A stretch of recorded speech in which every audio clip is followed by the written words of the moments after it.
products of traditional corporations, are they? Discuss that.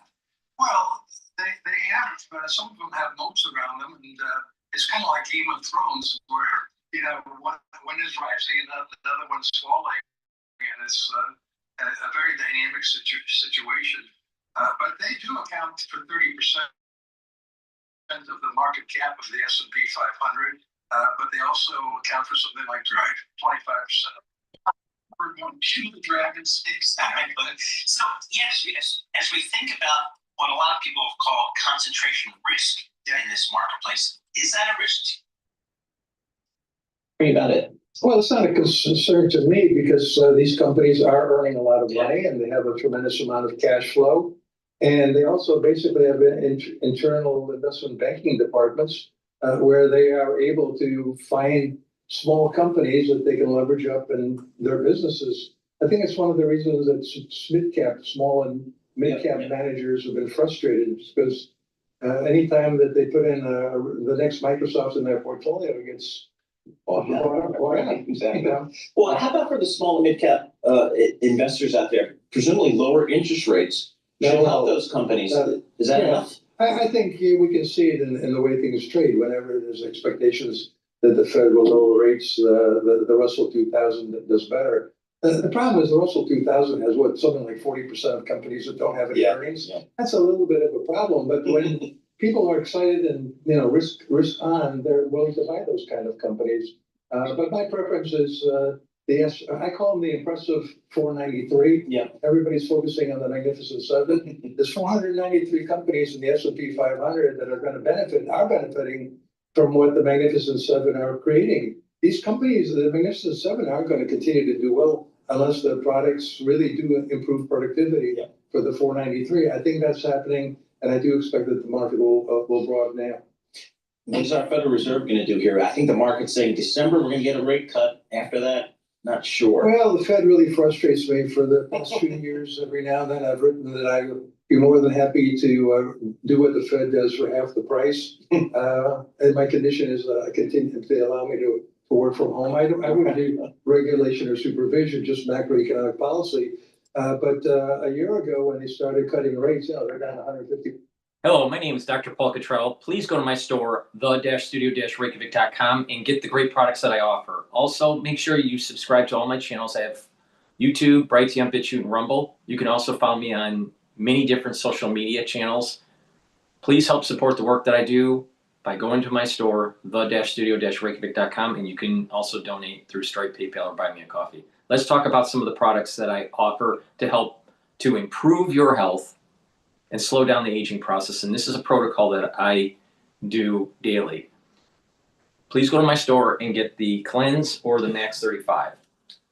Take a teaspoon a day every day. Cleanse is 30 parts per million. Cleanse is 35 parts per million.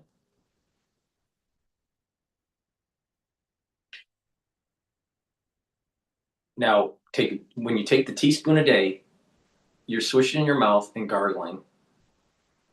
And you're gargling for about 20 to 30 seconds, and you swallow.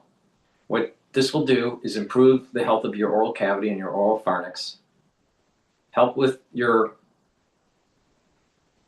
mucosal barrier, it'll improve that mucosal barrier, and help the health of your epithelial cells. When you do this, it's boosting up your immune system.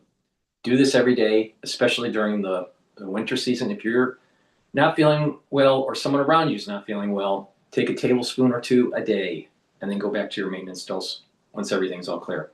But do this every day.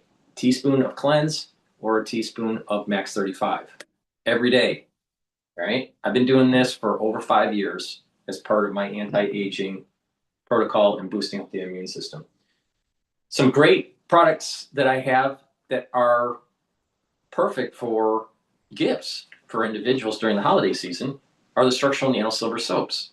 Now these soaps are very high quality, help with the health of your skin. You can get it in lavender, peppermint, also in charcoal tea tree and lemongrass.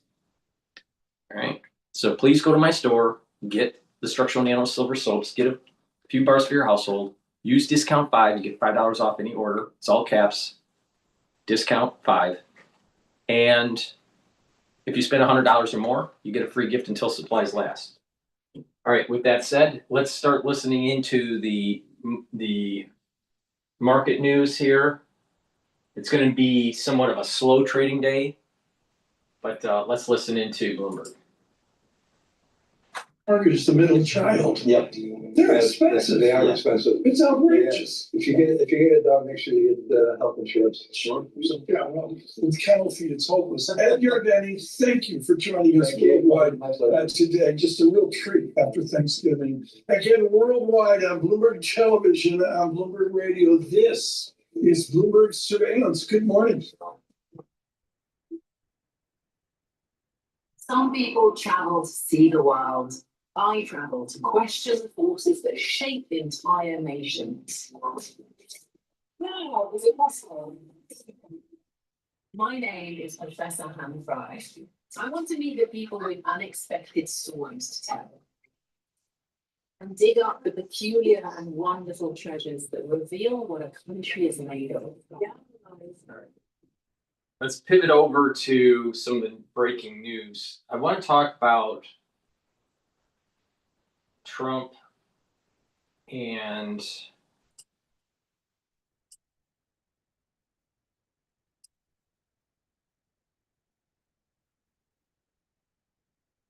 the guard being shot.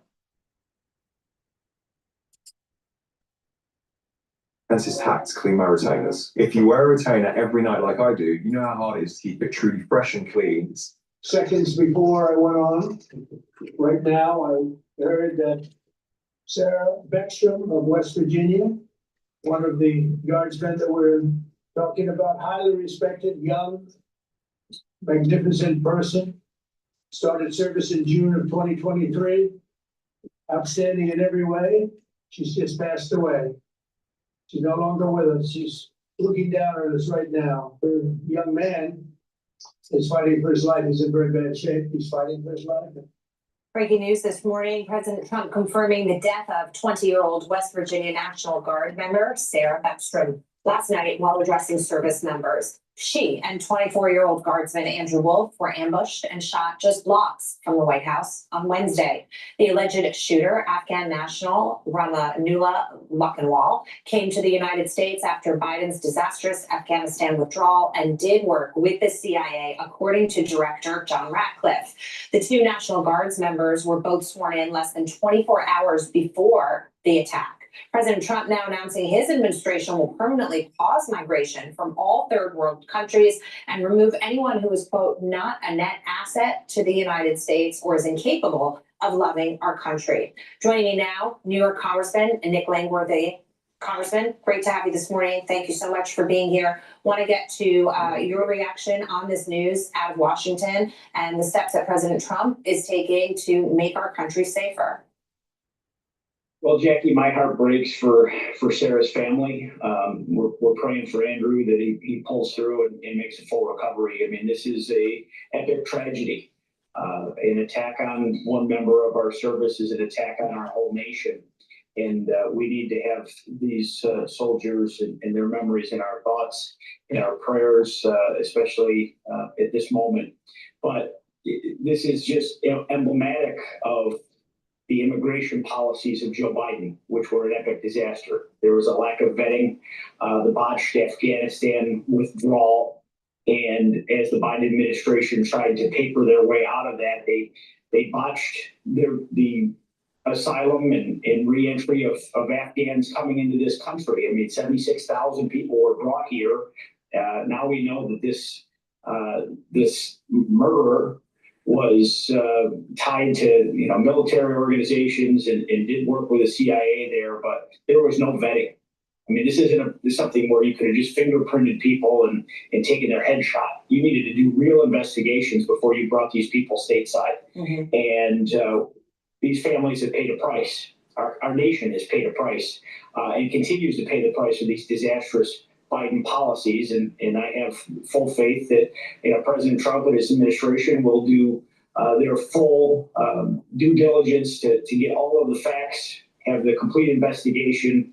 I somehow doubt that this man acted alone, but I will await the results of the investigation, and I know Congress will be very active with this going forward. But the president has taken immediate steps, and that's very necessary to freeze all incoming immigration, based on these policies. And what has happened since January 20th is reset the paradigm for the United States of America, that we're not going to be a revolving door and allowing anyone in here not knowing what their intentions are. And clearly this man had murder in his heart. Yeah. I want to switch gears for a moment, Congressman, and talk about President Trump and the Affordable Care Act subsidies. He's now saying that extending them may be necessary as the enrollment deadline looms for millions of Americans that will see their premiums skyrocket. Watch this. Frequently you extend those subsidies, I'd rather not. Somebody said, I want to extend it for 2 years. I don't want to extend it for 2 years. I'd rather not extend them at all. And maybe some kind of an extension may be necessary to get something else done. Because the Unaffordable Care Act has been a disaster. It's a disaster. So he doesn't really support extending them for the sake of extending them, but he realizes that it might be part of a larger view of trying to accomplish things in Washington. Congressman, can you see this extension happening? No, I agree with President Trump, and I salute him for his realistic leadership here. I mean, I think we come out of this shutdown knowing that the politics is not 50% plus one anymore. It's 60 votes. If we're going to keep the government open, if we are going to have a real conversation on reforming Obamacare, which is wildly broken and has failed at every promise that Barack Obama and leaders then in Congress, when it was passed, that was before my time, that they made. They said that you'd be able to keep the care that you had, that premiums would go down. They have exploded, and we have given record profits to insurance companies. I don't really want to see these subsidies go forward because I think it's just shoveling more money at a broken problem. But President Trump is very realistically leading on this situation. We need to have bipartisan cooperation to move forward on government operations and healthcare. Our margins are ridiculously close in both the Senate and the House, especially the House. And we're going to need cooperation across the aisle. So in order to get to that moment, I think that the president has laid out and will lay out a plan very soon as to what that is. I mean, members that I serve with that want to have an ideological solution here are just wildly unrealistic. We're going to probably have to extend this for some period of time and create new safeguards and off-ramps and eliminate abuses in these extensions, because they certainly have not led to lower premiums. Right, and that's important. The extension that the president is talking about would have parameters to make sure some of those things you discussed were incorporated. Congressman, I just have a quick minute left with you, but I want to ask about your landmark Energy Choice Act. It's officially passed out of the House Energy Subcommittee. It's a major victory for New Yorkers and a critical step towards blocking Governor Kathy Hochul's statewide natural gas ban for homes and businesses. The bill prohibits state and local governments from banning certain sources of energy while safeguarding Americans' freedom to choose the most affordable and reliable energy sources. Congressman, the bill is now heading to the full committee for consideration. Are you confident that it will pass?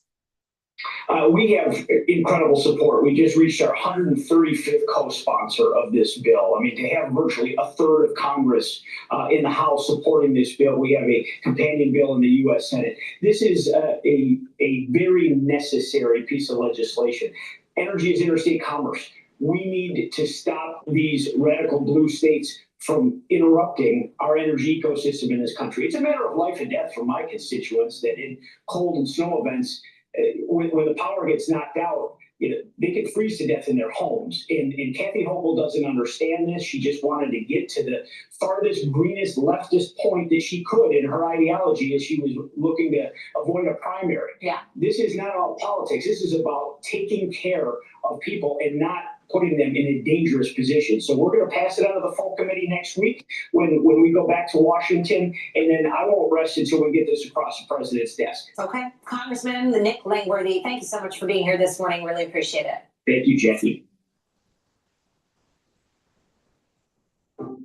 This assembly line is about to shut down. This fighter jet won't get off the ground. The satellite won't ever make it to space. All real possibilities. Not because America doesn't know how to build these things anymore, but because the resources we require to build them are controlled by our enemies.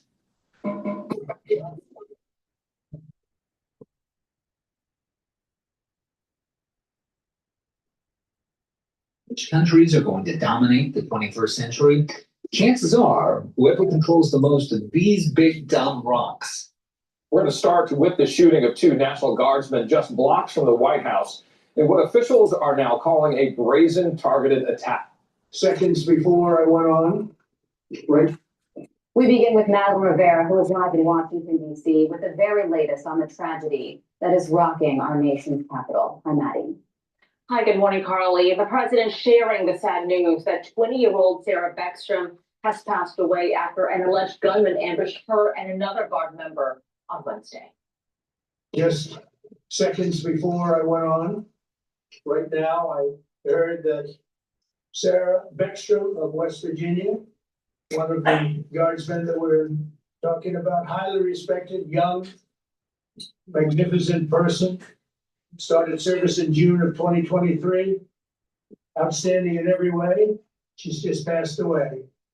She's no longer with us. She's looking down at us right now. The young man is fighting for his life. He's in very bad shape. He's fighting for his life.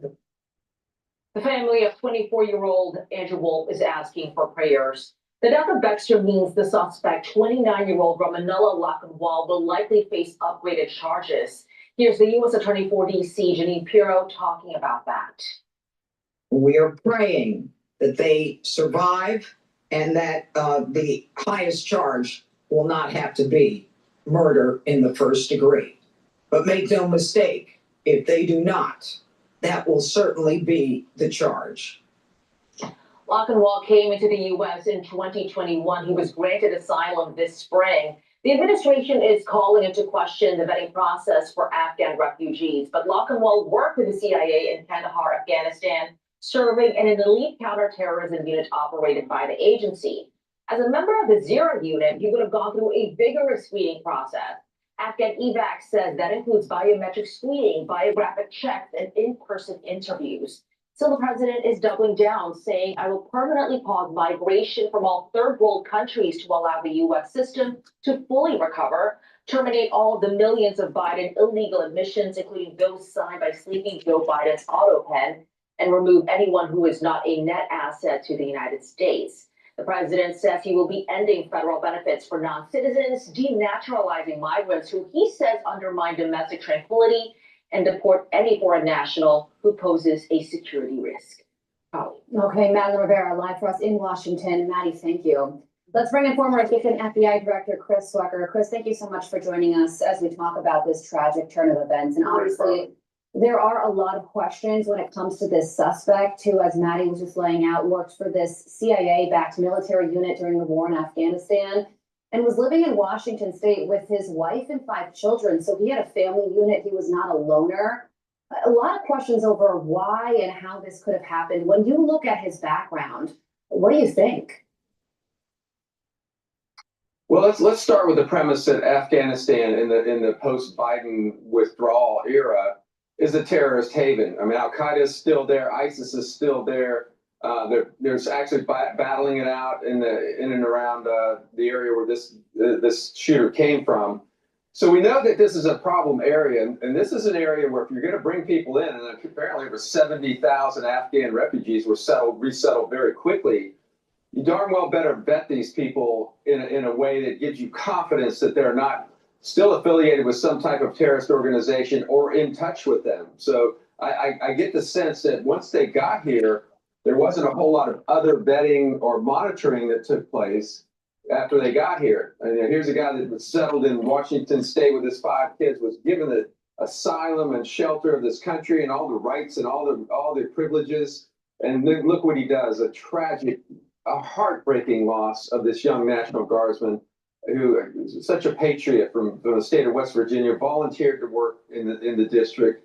So this is going to cause a real hard look at this asylum program and others, I understand, and that's one positive thing. Well, on that note, a lot has transpired overnight when it comes to vetting and immigration. The president had previously said that there would be a review of all asylum cases and green cards issued under President Biden. And now it's been announced that there's going to be a permanent pause on immigration from what the administration is describing third world countries. I mean, this announcement is obviously going to be met with some criticism from certain members of Congress and elected leaders. But what do you think? Is a pause in immigration what is needed to make sure that something like this doesn't happen again? I don't think it's a. Carl Jung, the great psychoanalyst, he said modern people don't see God because they don't look low enough. That's what we're thinking about for the rest of your life. I don't think it's a bad thing at all. I mean, Trump did this in his first administration. He met with a lot of criticism. That doesn't stop him. I think it's needed. I mean, during the Biden administration, 17, 18 million people came to this country. Most of them illegally, without vetting. We got all the gotaways. So it's impossible that terrorists and terrorist organizations have not infiltrated into the United States. So yeah, I think it's a good time to pause and get caught up on these people. You know, so many of them, I'm not saying all of them, but many of them are criminals or would-be terrorists coming from countries that you can't vet. They don't keep criminal records there. You can't talk to anybody about them. They're just they're ghosts as they come in. And there's an underground society out there in many of our cities like Dearborn and Minneapolis and other places where we just don't know who's in this country. Yeah, and you know, when you look back at the withdrawal from Afghanistan and think about those plane loads filled with people, it was a situation where you could simultaneously feel very bad for the people on board those planes and also deeply worried about the fact that all of those people are coming from an adversarial nation that we were just at war with and we're ultimately going to end up in this country. But when you look at this particular suspect, he seemed on paper to be like somebody that any administration would want to grant asylum to because of that severe vetting process that he went through while he was working for this CIA-backed military unit during the war. So could this have been prevented? I mean, anything that's predictable is preventable. You know, and in this case, I think it is predictable that someone that came from a terrorist hotbed country, you know, no matter, and I'm a little skeptical of the level of vetting itself because, you know, where are the records? I mean, in Afghanistan, there's nothing to look at. And, you know, maybe he did serve with a unit backed by the CIA, but I'm just very skeptical of the level of vetting and in particular, the follow-up that took place after they got here. You know, who are they in touch with? They should be like a parolee. They got to check in about once a month and get updated on what's going on with them. Now, not, you know, maybe that this person escaped any type of ground radar, if you will. But I think we're going to find, like every other mass shooter in this country, that's conducted an act like this, that they were flashing red and nobody said anything about it. That's a great point, Chris. And, you know, we don't know what exactly went wrong, but something certainly did. And when you think about these two victims, Sarah Beckstrom, she was just 20 years old, which means that she was just 15 or 16 years old during the withdrawal from Afghanistan. I mean, she was a kid. She was just a teenager when that took place. And when you think about Andrew Wolf, he played varsity baseball in high school, and his friends are describing him as genuinely one of the nicest people you could ever meet. Just really quickly, as we wrap things up here, your reflections on these two individuals and the type of person it takes to go into the National Guard and serve our nation in this way. Yeah, I served alongside them in Iraq in 2003. The young lady was from an MP unit. She was trained as an MP. And the other young man, I mean, he's 4 years older than my grandson. I can't imagine the heartbreak of this loss. And you know, it takes a special kind of patriot from places like West Virginia, the heartland of America, that volunteer for military service these days. They want to go help others. They want to do something meaningful and serve their country. God bless them. I think there's a special place, you know, up there in heaven for her. And I think this whole nation needs to get behind, you know, what they're trying to do in our nation's capital, the one place where we ought to be safe. Heartbreak is most certainly the correct word. We're a nation in mourning right now, and I just hope that these two families feel that as we all grieve together. Former Assistant FBI Director Chris Wecker, we thank you so much for joining us this morning. We thank you very much. I'm Steve Ducey. I'm Brian Kilmeade. And I'm Ainsley Earhart. And click here to subscribe to the Fox News YouTube page to catch our hottest interviews and most compelling analysis.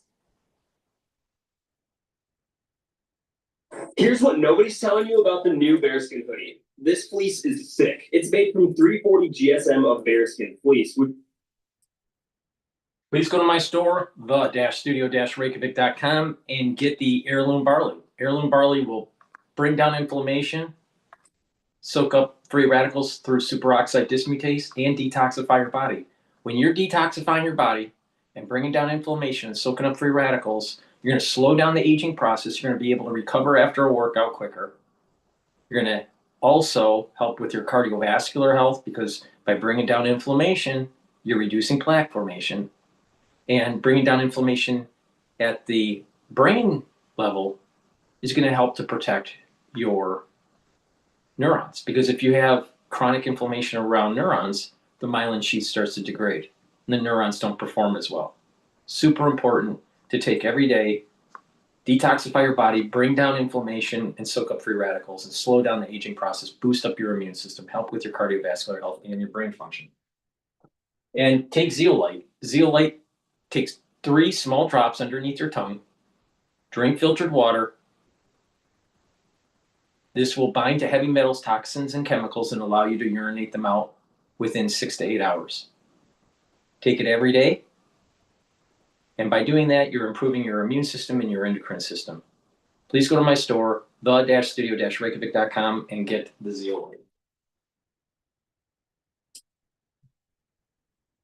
Breaking overnight, the ambush style shooting of National Guard troops in Washington, D.C. has taken another tragic turn. One of those Guard members has died, the other still fighting for his life. President Trump announcing that 20-year-old Army Specialist Sarah Beckstrom died from her injuries on Thanksgiving. He called her an incredible person who was outstanding in every way. New images from overnight of law enforcement officers lining the streets for the transfer of her body. Beckstrom's former boyfriend spoke to CNN and said she had a huge heart and would do anything for anyone. The other wounded Guard member, a 24-year-old Andrew Wolf, remains hospitalized and is in critical condition. We're also learning more about the suspect in custody, a 29-year-old Afghan national. He arrived in the United States in 2021 on a resettlement program after working with the CIA in Afghanistan, helping American troops. President Trump, in the wake of the shooting, says the U.S. will, quote, permanently pause migration from all third world countries. He also says the U.S. will re-examine all green cards issued to people from what the administration calls 19 countries of concern. CNN's Betsy Klein joining us now live from Washington this morning. What is the latest on this investigation?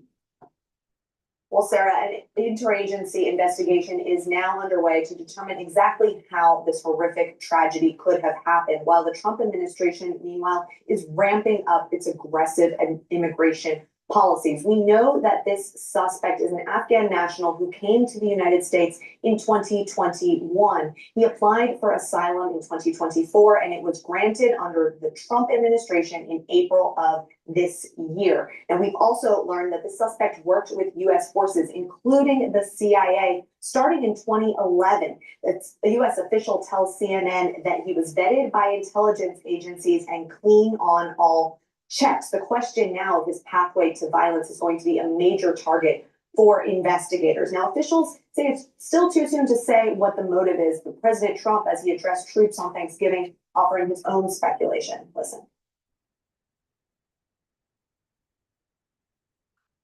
He went cuckoo. I mean, he went nuts. And that happens too. It happens too often with these people. You see them. But look, this is how they come in. This is how they're standing on top of each other. That's an airplane. There was no vetting or anything. They came in unvetted. And we have a lot of others in this country. We're going to get them out. But they go cuckoo. Something happens soon. Now, within hours of this shooting, the president moved to justify an even more intense immigration crackdown. The director of United States Citizenship and Immigration Services announced that at the president's direction, he was ordering the re-examination of all green cards issued to people from countries of concern. That includes about 19 countries, including Afghanistan, Iran, Venezuela, among many others. President last night also calling for what he described as reverse migration. In a lengthy post to social media, he wrote, quote, "I will permanently pause migration from all third world countries and remove anyone who is not a net asset to the United States." We have, of course, asked the White House and State Department for clarity on what countries that would impact. Attorney General Pamela Bondi, meanwhile, says that the Justice Department will do everything in their power to seek the death penalty for this suspect. All right, Betsy Klein, thank you so much for your reporting for us. And over to you, Brad. Thank you, Sarah. Joining me now is CNN Senior National Security Analyst, Juliet Kayyem. Juliet, great to have you here with us. First, as we think about the investigation, the radius is extremely wide, including the path of travel to commit the deadly act. What do we know about progress thus far and the resources that need to be mobilized for this type of scale? Well, it's going to have sort of two nexus points. One is going to be in Washington State, sort of his ties, who he was living with, where he was living, family, contacts. Was there a network that was supporting him? Then, of course, in DC, how long was he there? Why did he choose this group of National Guard members? And then, of course, there's the linkage between the two. Where did he stop? Who may he have been in contact with? Was he calling anyone abroad? So it's going to be extensive in that sense. What's the good news in this tragedy is it's a knowable suspect who's had ties to the United States essentially for most of his life, between his work with the CIA or with the United States in Afghanistan, through at least 3 vetting processes to get his amnesty status, asylum status, and then, of course, whatever ties he had with family and friends where he was living. And so, as information piles up, what does a typical breakthrough moment look like in the effort to establish a motive? Well, so it's in.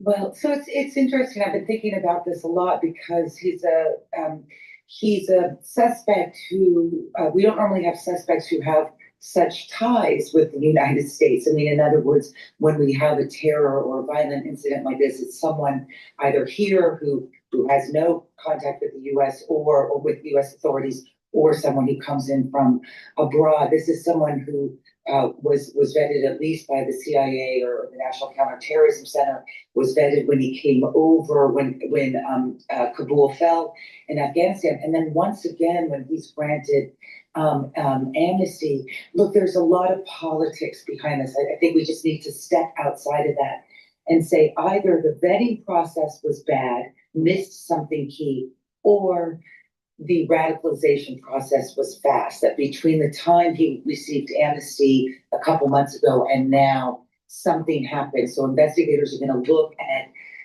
some trauma in his life, something that happened in Afghanistan that he blamed the United States for.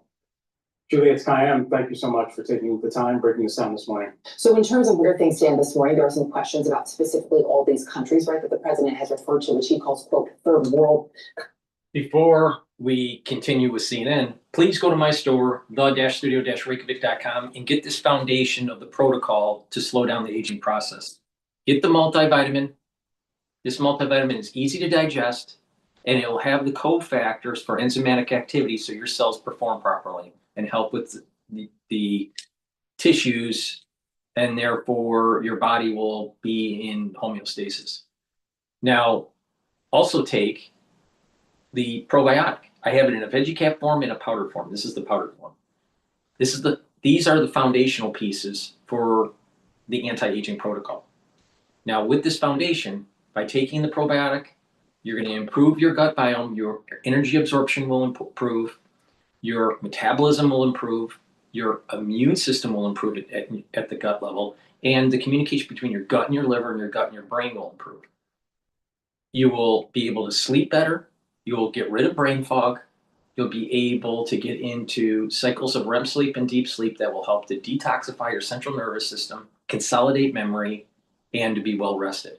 So please go to my store, the-studio-reykjavik.com. Get the probiotic, also the multivitamin that's easy to digest. That's the foundation. Then the first pillar of this foundation is to take the cleanse or max 35 to boost up the immune system. Second pillar, C60, to soak up free radicals. The third pillar, turmeric, ashwagandha, and lignans, to bring down inflammation, to help with your cardiovascular health and your immune system. And to take Boomer Boost to rev up your metabolism and your energy levels. You take that as a core protocol, and you're going to see major results in slowing down the aging process. Please go to my store, the-studio-reykjavik.com. Use discount 5. You get $5 off any order. If you spend $100 or more, you get a free gift until supplies last, and you're going to need that free gift.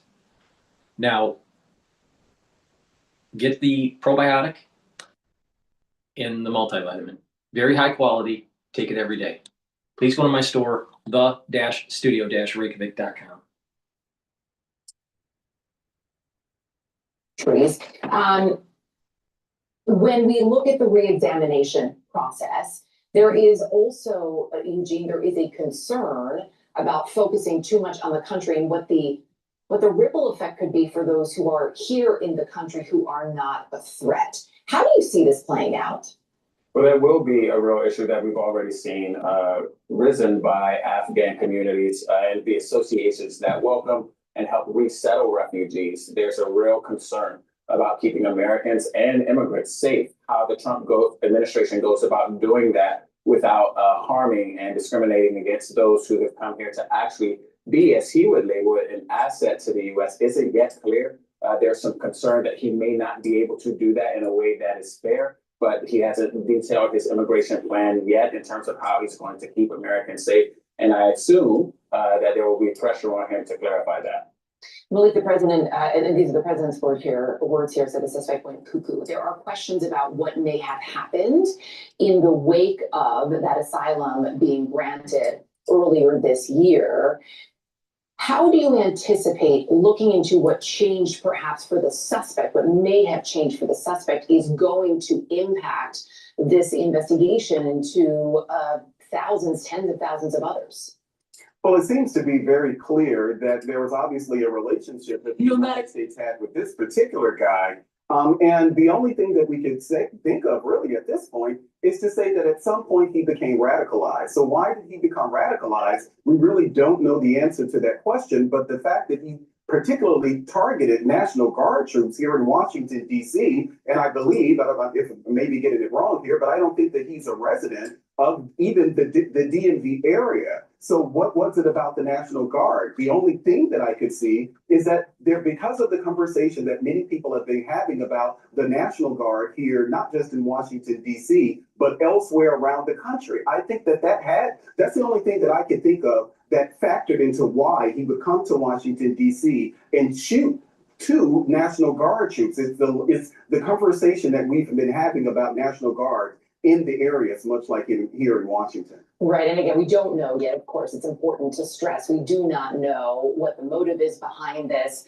So much still needs to come out in that investigation. Danielle, the president very quickly, in the wake of this, saying he wanted to add an additional 500 National Guard troops to the district. Of course, this is all coming amid, right? And then shortly after that, we had the emergency motion that was filed because a judge had ruled last week that the initial deployment of those troops back in August was actually illegal. As all of this comes into play, there have been security concerns raised about these National Guard members by a number of folks, former intelligence officials and former military who I spoke with, certainly in the wake of this on Wednesday night, said were concerned that those 500 additional troops could become targets. How much is the administration addressing those concerns?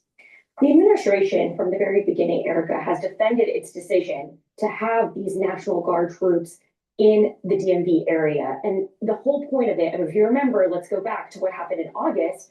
when President Donald Trump said that it was time to clean up DC. And that was the effort that he made to call these troops to Washington and, of course, try to keep them here as long as possible. We are going to see an extension of that now that he's called for 500 more troops to come to Washington, D.C. It's going to be potentially an escalation of what we've already seen, seeing these troops, a militarized D.C. as it's been the past couple now months since they've arrived to D.C. But look, it's important to make clear that Trump, of course, defending his decision to have them here, and of course, believing that this could be a solution to have additional troops, that image of the National Guard, militarized DC to prevent further violence, but it also could initiate more violence. It's unclear what could happen going forward, Erica.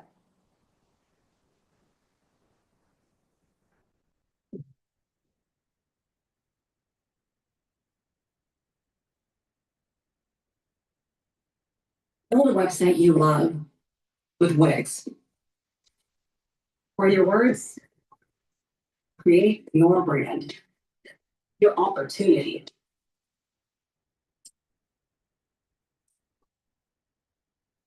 Oh, the managers. Our next guest will give us his insights on holiday retail and the state of the consumer. Joining us now, Nate Forbes, managing partner of the Forbes Company, who owns, develops, and manages high-end shopping centers in Florida and Michigan. So the story that we get, Nate, is that you're okay. You're on the upper part of the K-shaped economy. Give us an idea of what you're seeing in your malls when it comes to the higher income consumer. Yeah, you know what, Steve, the higher end's really held firm.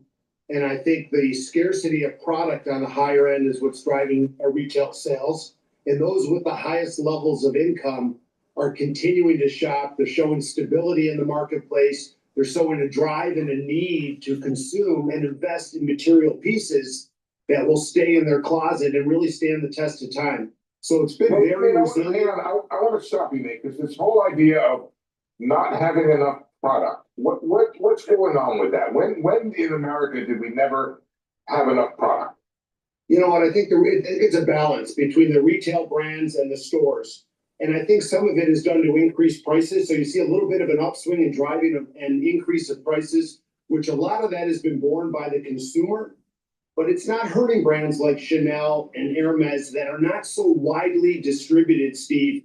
And they really try to limit their distribution and they try to create that scarcity. And that's what allows them to drive prices, and the consumers that follow those goods and collect those goods have to have them at any cost. What can you tell us, Nate? Because we had a nice conversation in the last hour that luxury is not driven strictly by wealthy people, but also by aspirational people who want to trade up and want something nicer for themselves. What's happening with that cohort of shopper right now?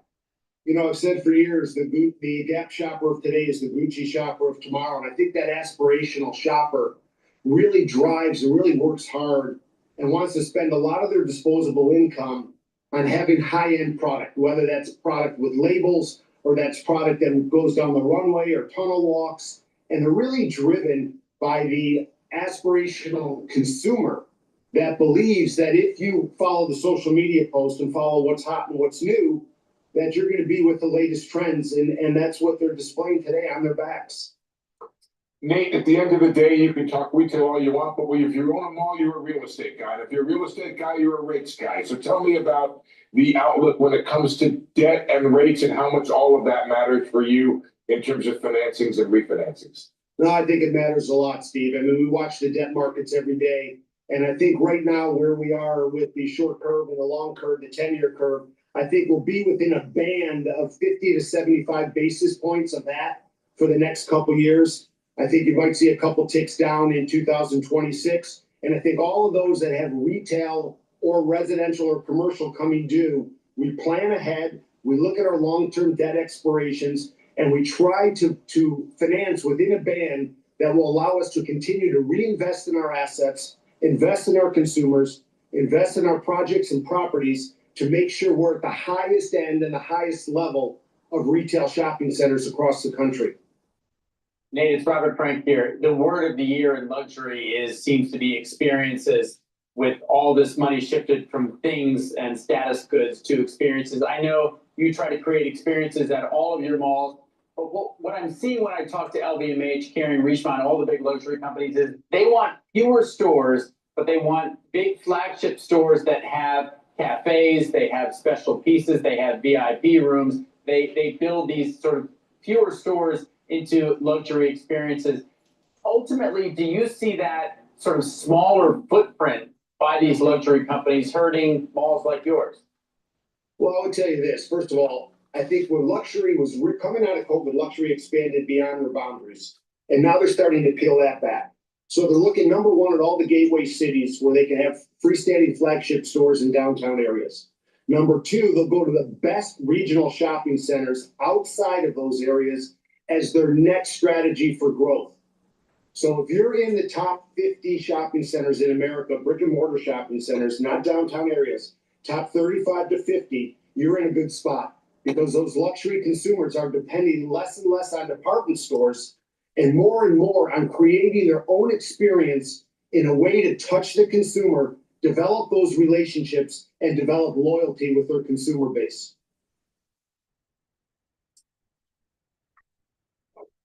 I honestly think that it doesn't really apply to New York because you have that Westfield Mall in Lower Manhattan by the Freedom Tower. It doesn't do so well. And the shops in the Oculus, they don't do that well.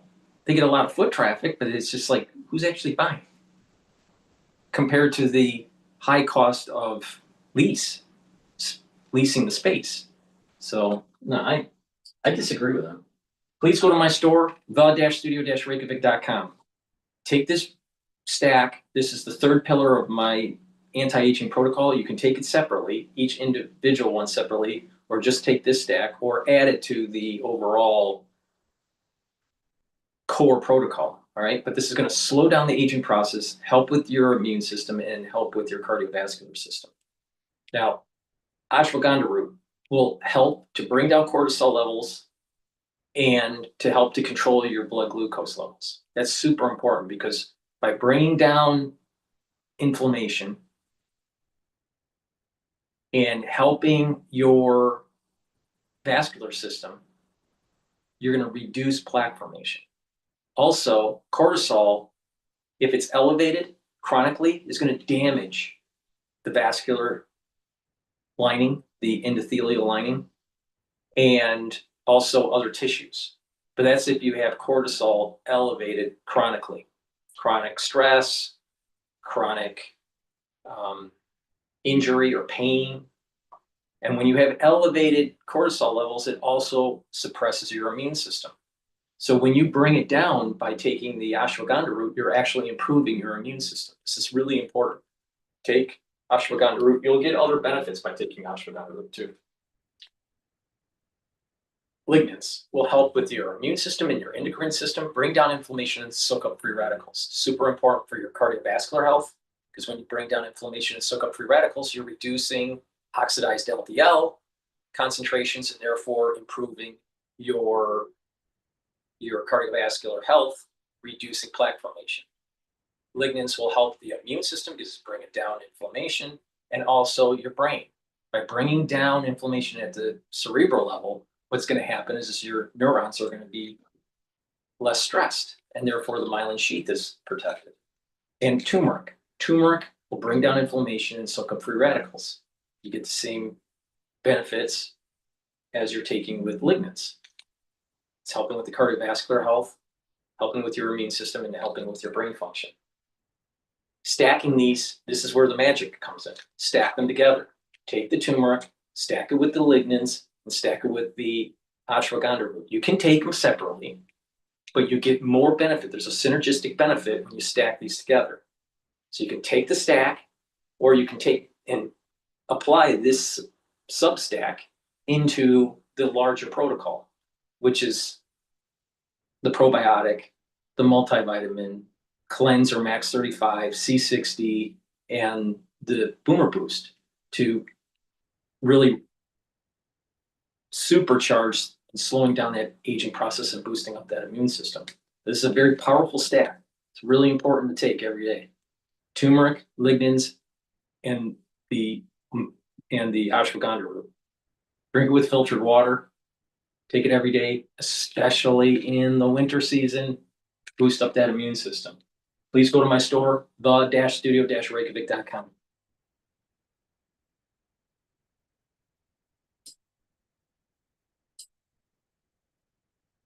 Growing between China and Taiwan, and now Japan has been added to the mix. The Wall Street Journal reporting President Trump allegedly told Tokyo to lower the volume on Taiwan after his call with Xi Jinping. But a spokesperson for Japanese Prime Minister says that this is not accurate and that the remark was not made. China now issuing an advisory to any citizen traveling in Japan, which is already sparking hundreds of booking cancellations. This part of its economic pressure over the prime minister's comments that Japan's military could get involved if Beijing invades Taiwan and threatens Japan. Taiwan's president introducing a supplementary defense budget increase of $40 billion, reportedly saying China has intensified its infiltration and influence campaign with plans to seize the island by force by 2027. Joining me now, legal and political strategist Katie Zachariah. Katie, good morning to you. Your reaction to tensions heating up overseas over the Taiwan issue. Yeah, well, I love President Trump's, he's been dubbed the deal maker in chief, and I think this dispute really shows him as the mediator in chief. This is a tale as old as time between China and Japan, and Sanae Takahachi's comments were actually a slight departure from being much more explicit than is typical with regards to Taiwan. And so Xi Jinping and China are extremely upset, obviously. However, I think that this storm will be quelled by President Trump, who was able to come in and speak with both leaders. Though it is unclear what was exactly said, I do believe that the tensions will be quelled. I think you're probably right. As deal maker in chief, the president certainly wants to handle China accordingly, whether it's trade matters or this specific issue. And I think Xi Jinping looks at him a little differently than he did Joe Biden. But let's get to this, because Chinese regulators are reportedly blocking TikTok's parent company, ByteDance, from using and deploying NVIDIA chips in new data centers. Reuters writes this, quote, ByteDance bought more NVIDIA chips than any other Chinese firm in 2025 as it raced to secure computing power for its billion-plus users amid concerns that Washington could curb supply. The reported ban underscores Beijing's efforts to reduce reliance on U.S. technology. President Trump weighing whether or not to allow NVIDIA to sell its newest H200 AI chip to Chinese firms, which would reverse a policy from August tightening restrictions on chip sales to Beijing. Maria spoke to Commerce Secretary Howard Lutnick about this. Watch. Do you think that there's going to be any movement in terms of President Trump allowing those chips to get to China? Donald Trump's going to decide what chips, if any, we sell to China. That's on the president's desk. He's going to decide how he wants to take care of it. And that's the benefit of having Donald Trump be the president of the United States, is he's making that decision with advice from everybody. We produce the best chips in the world. It's our ingenuity. It's our way of entrepreneurship, right? The best chips in the world, NVIDIA chips. We have got the ball. We are making the investment. You see it, 500 billion, 500 billion, 500 billion, 500 billion. We're going to invest for power. We're building those data centers that compute in America. There is no country close. We've got the lead, we've got the ball, and we are going to win the AI race. Count on us, count on America. We are the winner. Katie, there's no doubt that we're producing the best AI chips right now, but the concern is the more you send them overseas to China, the more ability that they have to copy those. Your thoughts on what we should be sending and what we shouldn't?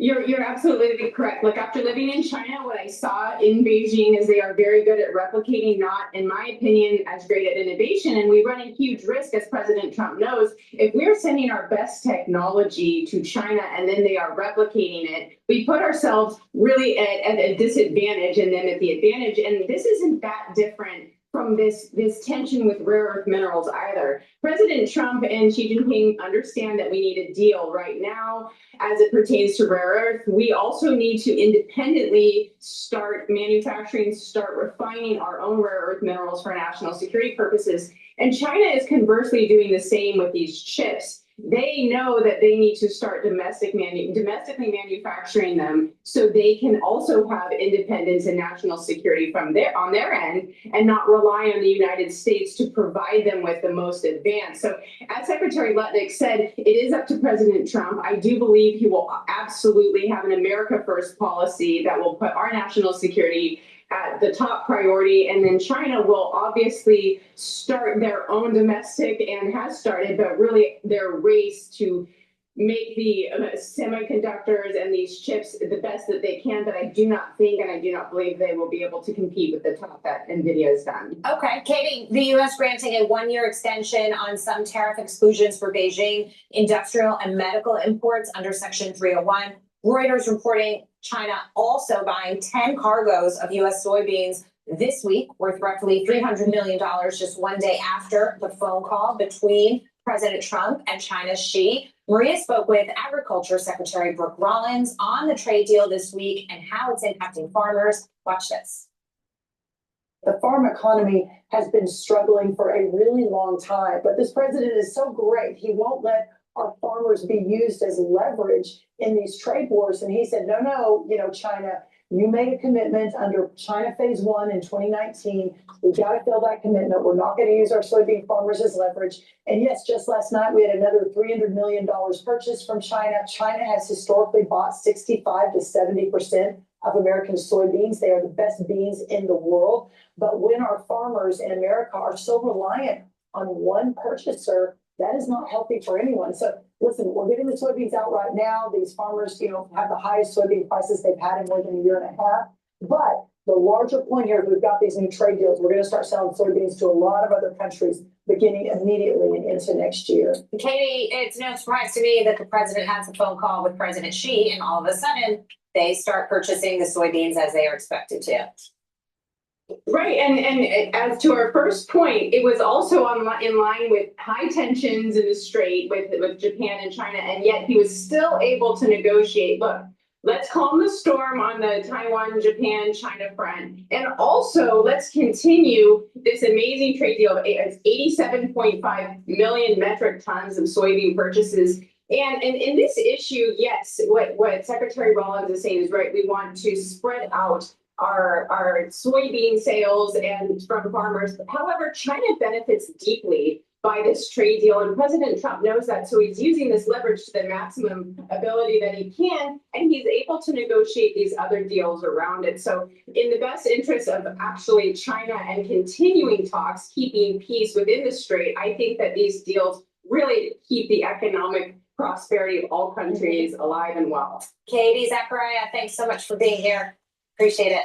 Thank you.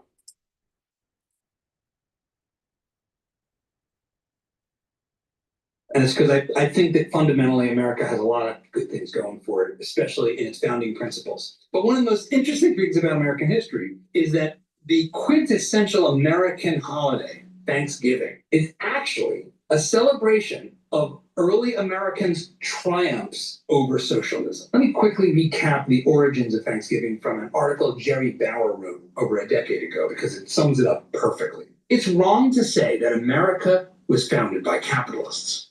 In fact, America was founded by socialists who had the humility to learn from their initial mistakes and embrace freedom. One of the earliest and arguably most historically significant North American colonies was Plymouth Colony, founded in 1620 in what is now known as Plymouth, Massachusetts. The original colony had written into its charter a system of communal property and labor.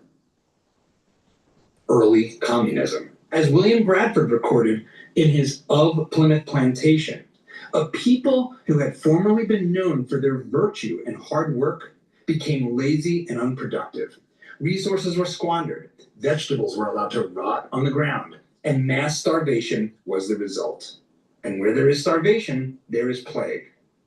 After 2.5 years, the leaders of the colony decided to abandon their socialist mandate and create a system which honored private property.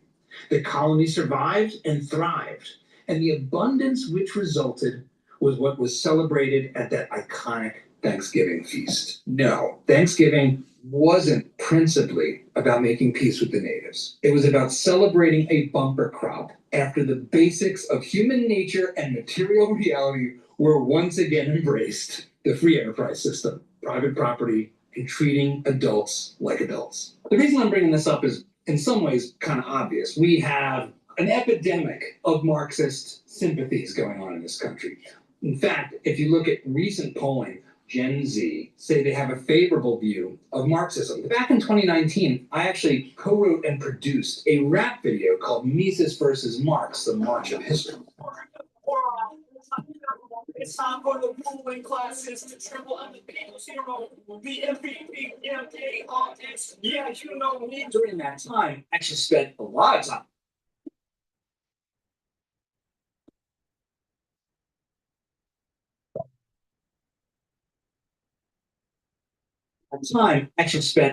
of time reading not just Mises, who I'd already read quite a bit, The Free Market Economist, but the writings of Karl Marx, both the Communist Manifesto and his more academic work, Das Kapital. While I wouldn't put myself forward as an in-depth scholar of Marx, I certainly understand his ideas. Not just that. I don't know if you'll say this because this is the first time I've watched the video, but Marx came from a wealthy family or an upper middle class family, and he was lazy. He was lazy. He was a lazy person because he felt as though he should be on the dole. He was not a hard worker. He's like a bohemian. Than the average protester if you ask them on the streets of Portland. There was a recent interview that Jordan Peterson did with an author named Paul Kangor, and his book is called The Devil and Karl Marx. Kangor brings the receipts from this book in an incredible way, and I want to share it with you now and then talk a little bit more productively about why Karl's ideas themselves aren't even good in theory. And the one word, well, two words that jump out of the Communist Manifesto, all of Marx and Engels' writings, to criticism, and Marx wrote to Arnold Rouge in 1843, called for the ruthless criticism of everything that exists. Right. And the other word that they use all the time is abolition, abolish. They want to abolish everything. I think this is what makes this moment right now so tenuous, so scary. When you see brokenness in the world, it is very tempting to want to burn it all to the ground. You see this impulse on the left and on the right. You see it in every human heart. A desire to reboot the computer, which would be maybe the best way you could think of it. Oh, if we just reboot, it can grow again. This burn it all to the ground abolitionism that embodies Marx and that was clearly embedded in his psychology in deep and fundamental ways is a siren call. And it's one that we have to work really hard to keep our kids from being sucked into, because it is a vortex of despair. Because his fundamental premise, even theoretically, is that the most important thing we should abolish is ownership, private property. You could define communism as the abolition of private property. That is actually what communism fundamentally is. And if you And this is why I keep on saying, for us to be a prosperous nation and learn from the Greeks, learn from the Romans, learn from the mistakes of the 20th century, we need to have God, country, and family, and hold the ideals of the Enlightenment. And that means paying attention to what John Locke stated. It's about life, liberty, and property. When you start chipping away at life, liberty, and property, you don't have a good society. And that's exactly what Marx is trying to do. Erode life, liberty, and property. But every time that they try to ram this kind of politics, this type of economics in a system, you have these pigs that come around saying everybody is a free person, everybody is equal. But then all of a sudden, some equal animals are more equal than others. And then the rise of the Napoleon the pig. And that's exactly what Marxism does. It concentrates power and elevates a very few people to control means of production, and everyone else is a serf.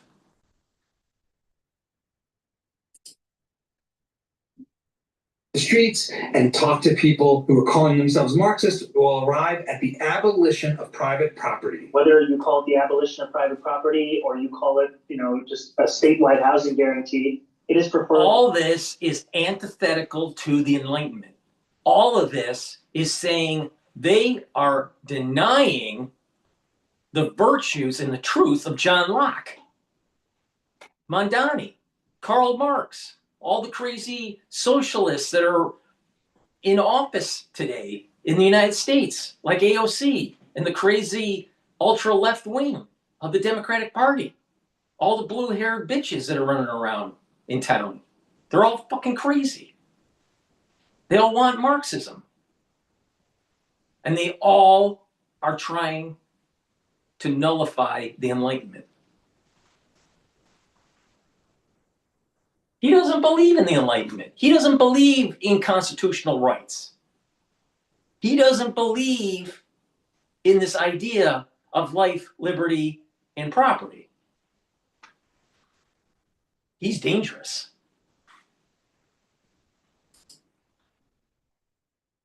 What is going on right now? Then it gets a little more complicated, sounding like workers should own the means of production. There are also other issues that we firmly believe in. The end goal of seizing the means of production. Right there, you're like, well, what do you mean they own it? Because if you're abolishing private property, how does anyone own anything? And very quickly, what you realize is when you spend time with Exactly. And what happens is it's a transfer of wealth, it's a transfer of ownership, and it's a means of control. It's a top-down means of control to the few. And if you have connections, or if you have enough political power, then you'll be the one that's controlling it. But if you want to have your own business, if you want to, have your own farm, you can't do that because Napoleon the Pig wants it, wants to control it. That is not what America is about. America should have a revolution in the same theme, in the same gore as the French Revolution if we keep on allowing for Marxism to destroy our constitutional rights and subsume our property. It's wrong. It's wrong. It's absolutely wrong.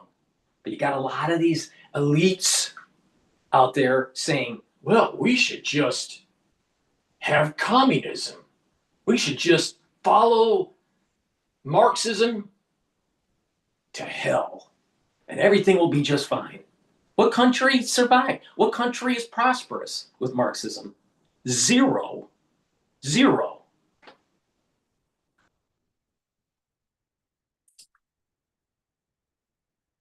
Is that the incoherencies just mount on top of each other. The center of his thinking that survives, even in those who haven't read him directly, is two basic concepts. Private property should be abolished, and thus everything should be owned by everyone. And that the world is best understood as a class struggle between oppressors, victimizers, and the exploited, the oppressed. Now, do you understand what is going on in the last 24 months with really pushing the oppressed and the oppressor? This is Marxism.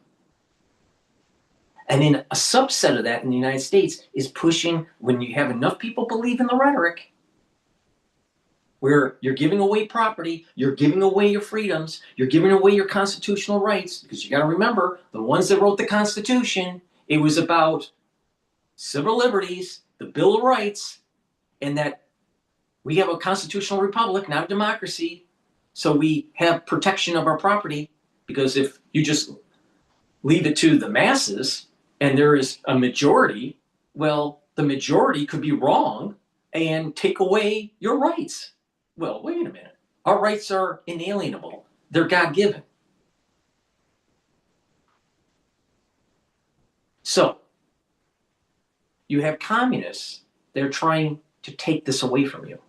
You have elite institutions that are minting new grads in believing that socialism and communism is a great thing, that Marxism is the right thing to do. So they push this oppressed agenda. A subset of that is going to be reparations, because it's taking away property your money and giving it to a group of people that feel as though they've been harmed. In the United States, that's the ills of slavery. So you have the blacks that are trying to buy into this. You have people that are getting into political power that are pushing it, and they're trying to get their constituencies to give them votes. And they're going to say, well, you know, if you help me get into office, their platform will be, oh, we're just going to give freebies. We're going to get reparations for you. We're going to do this. We're going to do that. First, it's unproductive for the society. But secondly, it's against the Constitution. All right. And then, so they have this oppressed and oppressor issue. Then you expand it to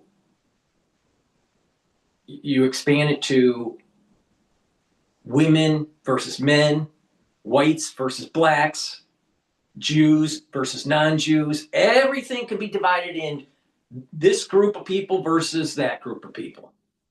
And so there's infighting, and there's not cohesion. When you have infighting, you can divide and conquer. So you have that element to it. The oppressor and the oppressed. The ones that have money, the ones that don't have money. And Plato warned us of this. You allow the masses, in a pure sense of democracy, you will lead to tyranny. That's the reason why our founding fathers, which one of my ancestors were, made sure that we had a Bill of Rights that protected our constitutional freedoms. Now the question is, if you look at this from a scholarly point of view, do you deserve it? And the answer is no, you don't deserve it, because you're not willing to fight for it.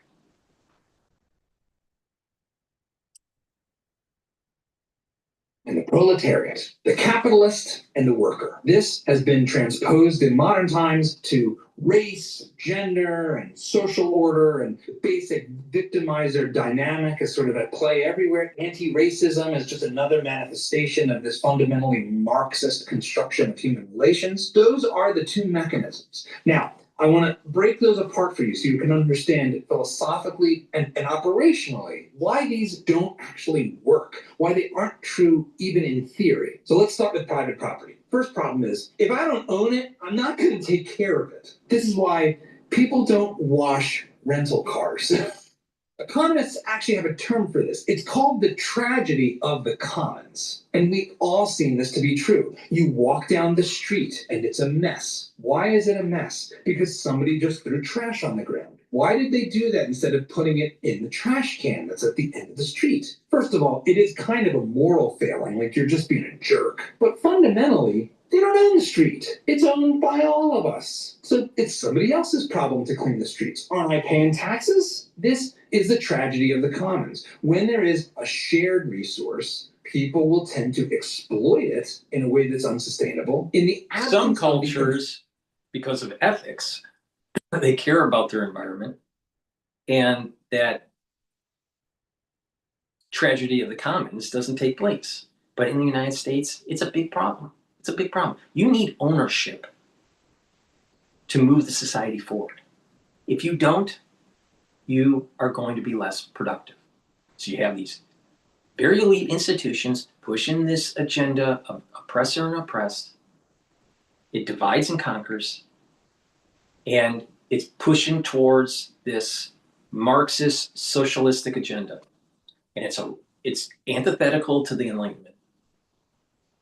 Our age today, philosophical epoch, is an anti-Enlightenment age.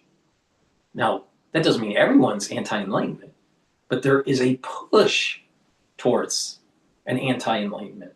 And that means erosion of constitutional freedoms, because you have to remember, what is the theoretical framework of our governing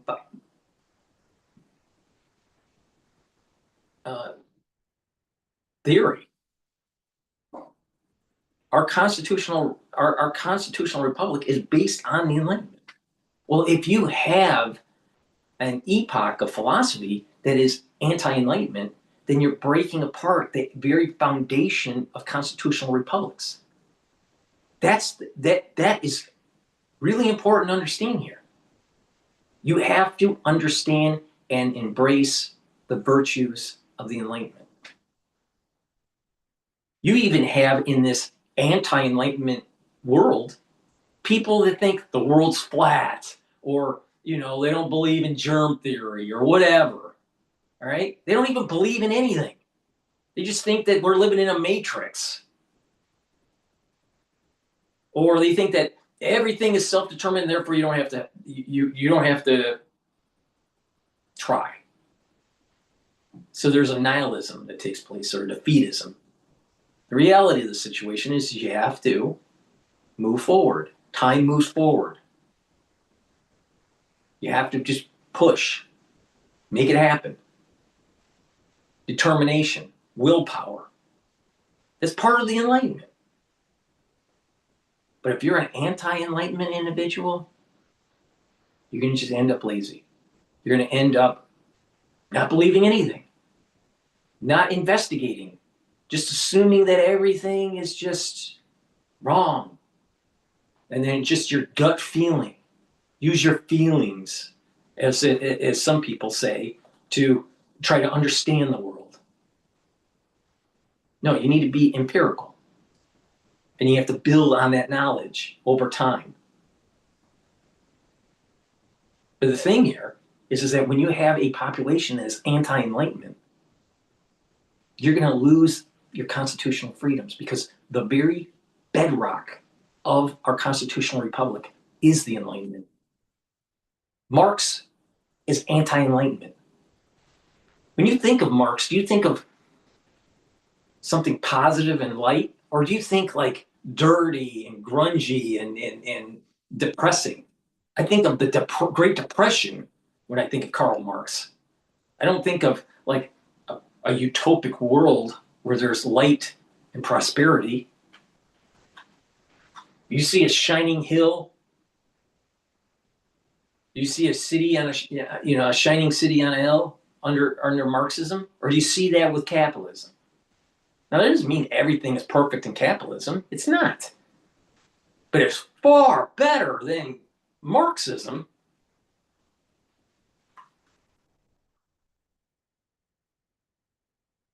Incentives to care about the future that come with ownership. You don't take care of yourself or your things or the future. You leave it to someone else. You free ride. Now, what about this power dynamic? What about this relationship problem? The more nuanced Marxists and socialists, people like Richard Wolff and others, will claim that what they're really advocating for, fundamentally, is a kind of commune, worker-owned firms. What's wrong with that? Who doesn't want workers to own the firm? Well, breaking news. Zelensky's top aide, Matt Yarmark, submitted resignation request.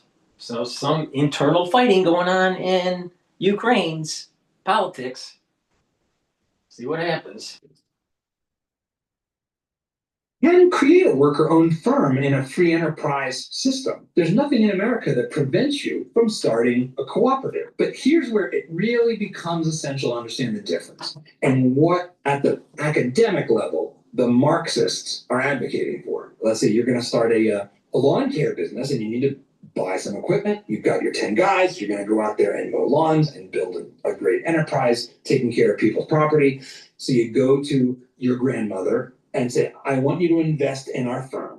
We're going to be doing the work. We think it can be worth X. You give us $100,000 out of your retirement account to help us make this happen. Does your grandmother give you the $100,000 if she gets nothing in return? Because that's what communism says should happen. You shouldn't be able to invest in someone else's enterprise and get a return, because that would be exploitation, because the workers are doing the work. I guess capital is just there to be grabbed from and put to use. It's already there. That's the thing that's so weird about communism and Marxism. There is a kind of... And what happens if you have your own money and you invest into a business And it's a type of business where only you have to do the work. Is that okay under Marxism? Actually not. Assumption that there's this capital that's just waiting to be taken. As my grandmother's savings, is that money that's in the wrong hands that I should just take? Say, buzz off, grandma, you're gonna die soon anyway? No, she deserves a return. And why should she get a return? Okay, $100,000 of her savings from her life's work. She could spend that money now and enjoy it for herself. By investing it in you, she's foregoing that joy and that consumption. She has to be compensated for that, shouldn't she? You're having to wait. So one of the components of a return on investment is a return on time. I am investing in this firm so that in the future, I won't just get the money back. I need to get more because I waited. But that's not all. The other thing is I'm putting my money at risk. So there's a good chance you're going to go out of business, son. Most businesses fail. So if you're going to put your life savings at risk in an investment, you need to get compensated for the risk. So that's the other piece of the profit that has to be accounted for. I'm putting my money at risk. It's not exploitation of surplus value. It's a return on risks that have been taken. And what communism and Marx want to do is say, no, that's immoral. You can't do it. Marx is nothing different than a liberal Brooklynite hipster. This intellectual that sits around drinking, his cafe latte, saying the virtues of Marxism.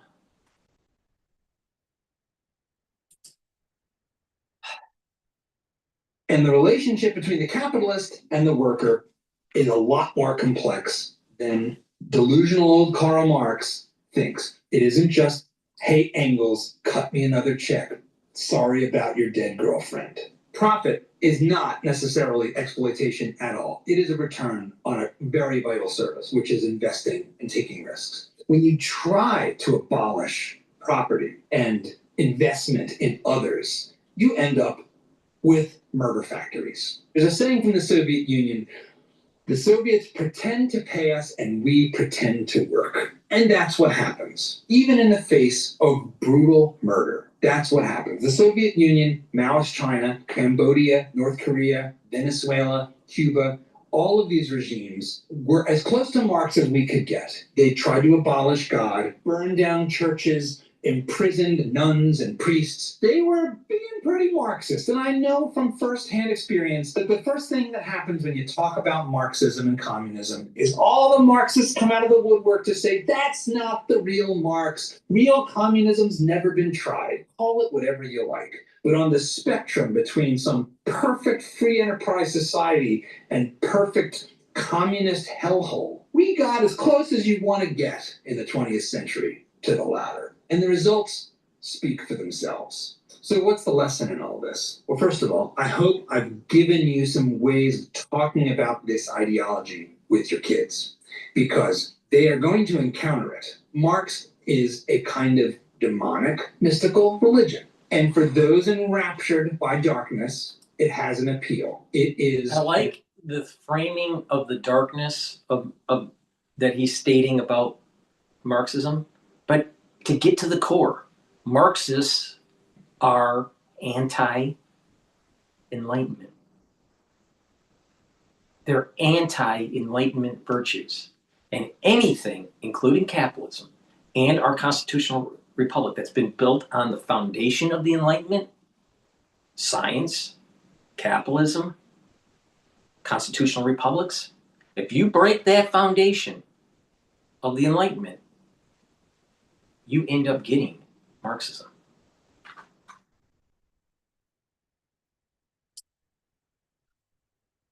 Appeal to the worst angels of our nature. That is who Marx was.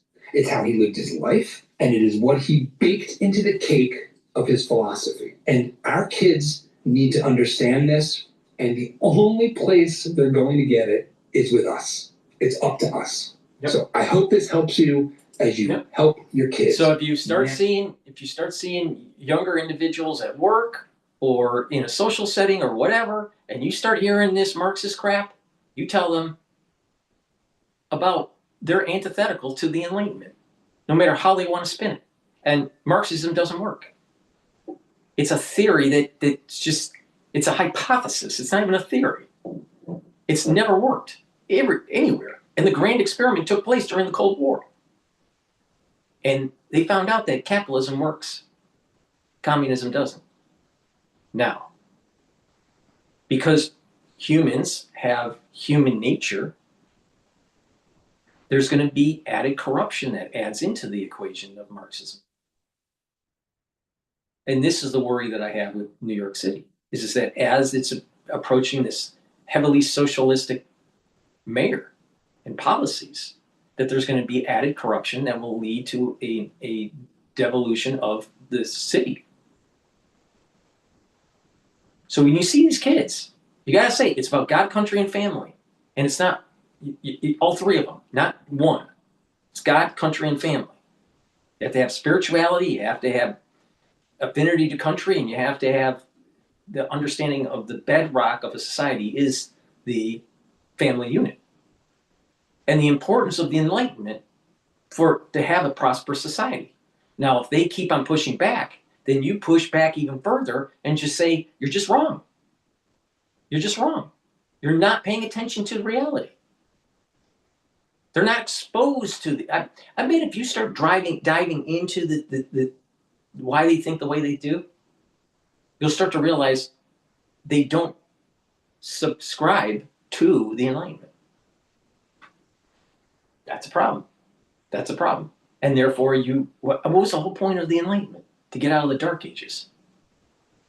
Well, Marxism is leading you back into the Dark Ages. All right. Please go to my store, the-studio-reykjavik.com, and get the dual purpose deodorants.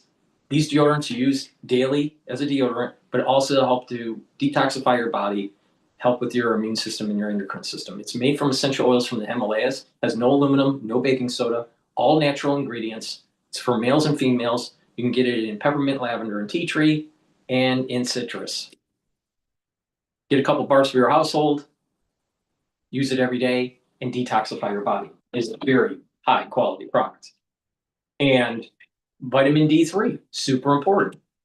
Vitamin D3 helps with gene expression, so your cells perform better. If the cell is infected, taking vitamin D3 leads to apoptosis. Vitamin D3 helps to absorb calcium. You do resistance training and it helps to build up denser bones, super important. And vitamin D3 helps with cardiovascular health, especially if you stack it with vitamin K2 and K7. Ubiquinol, the most bioavailable form of CoQ10 that you can purchase. You can't get anything better.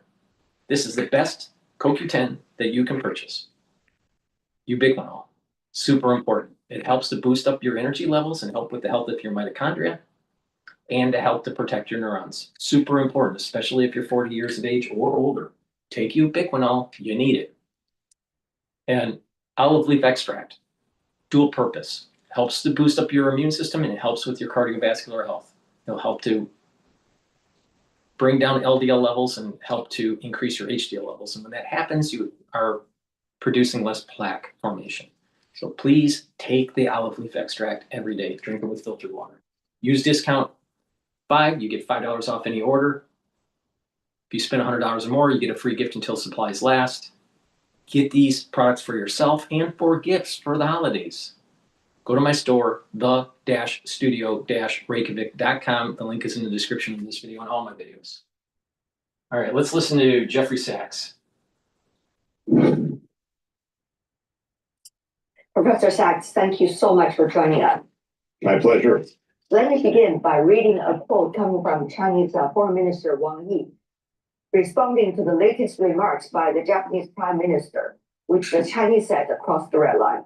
Here's what he said, quote, "It is shocking that Japan's current leaders have publicly sent the wrong signal of attempting military intervention in the Taiwan issue, said things that they shouldn't have said, and crossed a red line that they should not have been touched." And here's the quote coming from the Chinese Foreign Minister Wang Yi. as someone who has been watching the region very closely over the years, Professor Sachs, your response to why the Chinese have been very serious about the Japanese remark lately? I think we must start from the point of view that the tensions over Taiwan are real, partly because of Taiwan's domestic politics and statements that are provocative by politicians in Taiwan. When it comes to Japan, it is the fact that over the last 10 years, Japan has become less pacifist, more military oriented. It is raising its military spending. It talks in a more hawkish way, none of which, to my mind, makes sense for Japan's interests. No doubt the tensions have risen in the last 10 years, and Japan's pacifism after World War II is in many ways a thing of the past. It's not that Japan is flagrantly militaristic, but it is becoming more military oriented, rising military spending, rising tensions, and the statement that Prime Minister Takaichi made is consistent with the hardline faction of her party that she represents. Should people accept a Japan that is much more militaristic than it used to be? After all, Japan has been the one that started the invasion against its neighbors, whether it's on the Korean Peninsula, against China, Southeast Asia, millions of lives lost as a result of that war. And we are also seeing war criminals, their ashes are being put into the Yasukuni Shrine, in which some of the prime ministers of Japan still go there and pray for those. Some are Class A war criminals. So should the world, should the region, including China, just accept a ever more militarized Japan and ever more militarist Japan? When it comes to Japan, it is the sad history that when Japan industrialized first among the Asian countries in the late 19th century, it joined the so-called imperialist club of European imperial powers. It invaded China in 1894-95. That's when actually Taiwan became temporarily a colony of Japan, when Korea became a colony of Japan. And then Japan brutally invaded China from the 1930s onward, and well over 10 million Chinese people died from that. It was horrific. The cruelty was immense. The suffering was immense. We should be remembering this not by militarist language or divides, but by saying everything should be done to make peace in Northeast Asia. There should not be any division, in fact, of China on one side and Japan on the other side. That's partly a U.S. post-World War II creation. The U.S. quickly helped Japan to rebuild after Japan's militarism, in part as a supposed bulwark against Soviet and Chinese communism. That was the U.S. idea. But Japan never really came to grips, I would say, with what it had done in repeated wars in East Asia and in Southeast Asia. And the militarism is dangerous and anachronistic, and it should have no place in our world today. We not only see rhetoric coming from the Japanese prime minister, but also follow-up decisions made by Japan. For example, the latest remarks coming from the defense minister suggesting the deployment of missiles in the places near China's Taiwan island. A military buildup by Japan and possibly triggering a major arms race or the worst disaster, a military conflict, is completely against the real interest of Japan.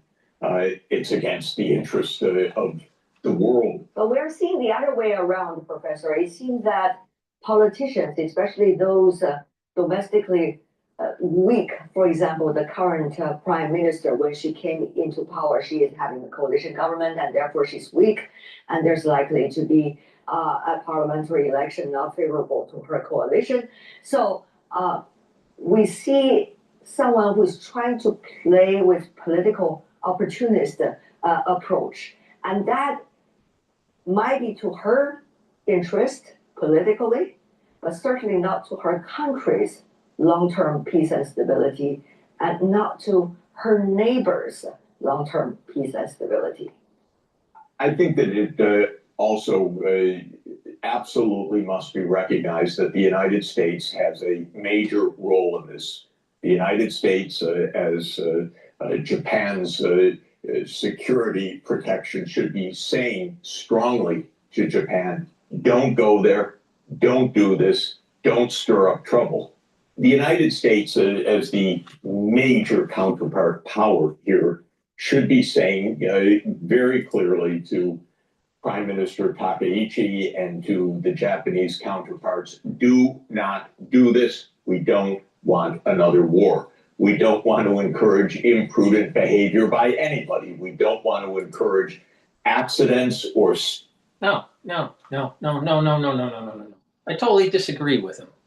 What we need is the Allied Alliance, that's Australia, New Zealand, the Philippines, Taiwan, South Korea, Japan, the United States, and even some of the Europeans, like the UK, maybe even France. We all need to band together and push back on the crouching tiger, all right? China wants the first island chains. And if they take them, they take Taiwan, the United States has lost hegemonic power and the freedom of navigation. That is unacceptable. So no, we need to be standing firm and pushing back and supporting Taiwan. Unfortunately, the United States has been hemming and hawing on supporting and not supporting Taiwan because of our stance against the Soviet Union during the Cold War. Because we wanted to align with China, that way we would be working together to fight the Soviet Union. But now we're in a Thucydides trap, where there's a rising power that's starting to happen,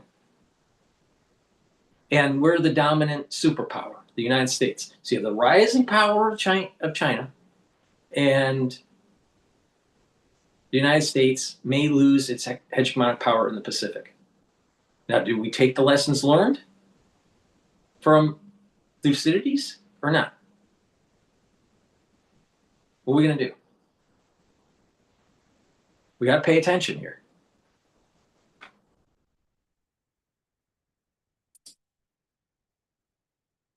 Up extreme nationalism that can get us into horrible trouble. Recently, US President Donald Trump made a phone call to the Japanese Prime Minister. Both sides have not revealed the content of the phone call. Your perspective on how responsible the United States needs to be to make sure its allies are not crossing the red line and put both US states and others in the region at danger? Well, the first thing is the United States itself must not cross the red line, because the U.S. has been coming pretty close to China's red lines over the last 10 years. The U.S. adopted a far harsher... What is this guy talking about? All you got to do is go on any day for the last 5 or 10 years. What has China been doing in the international waters? What has China been doing with the airspace? They've been probing, and they've been bullying Taiwan. This guy, what the hell is he pays attention to the news? My God, what the hell's wrong with this guy? Well, we can't cross the red line for China. China basically said they're going to be taking Taiwan. Why do you think we're trying to shove as many chips for manufacturing into Texas and Arizona? Because we know that there's going to be a conflict between China in Taiwan soon. And the Chinese have said they were going to create the conflict. First it was 2025, maybe it was 2027. Some of the war planners are saying anywhere from 2027 to 2029. But the bottom line is it's going to happen in this decade. What is this guy talking about? The United States crossing the red line? What about China? Oh, he's talking on CGTN.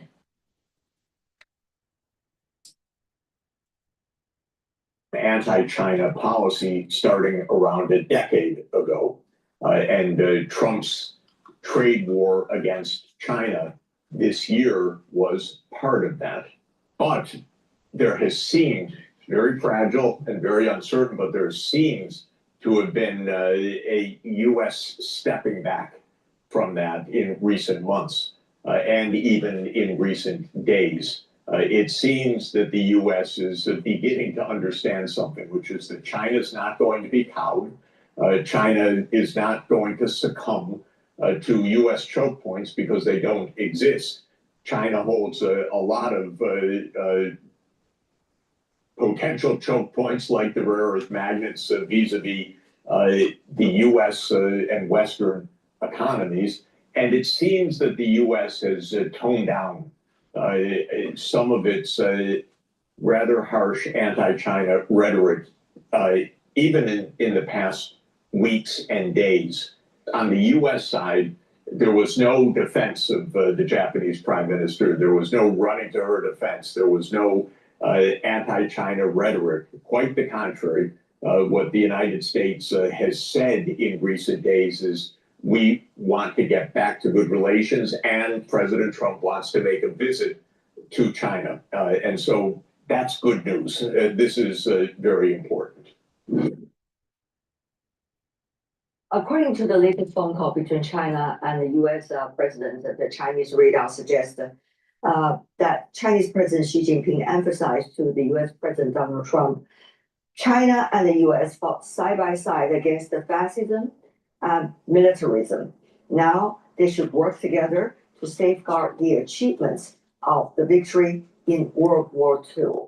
Now, certainly, it seems that many analysts suggest what Chinese President Xi Jinping is trying to say is the issue about Taiwan and also about the regional order after the World War II should be jointly not only mutually understood to China and the United States, but also jointly defended by China and the United States. Do you think that China is going to allow U.S. military to go up and down the Taiwan Strait and go through the 9-dash line in international waters if China takes Taiwan? Of course not. They're not going to allow the United States to do that. And that's what I'm saying. If you capitulate and let China take Taiwan, the United States doesn't have freedom of navigation in that region.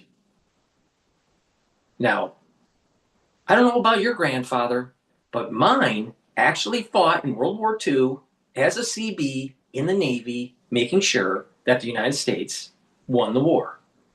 And post-war, that allowed for us to have the hegemonic power that we have today. You, the ones that are watching that are from the United States, benefited from the people that served in the Navy in World War II. Your lifestyle is directly linked to their sacrifice.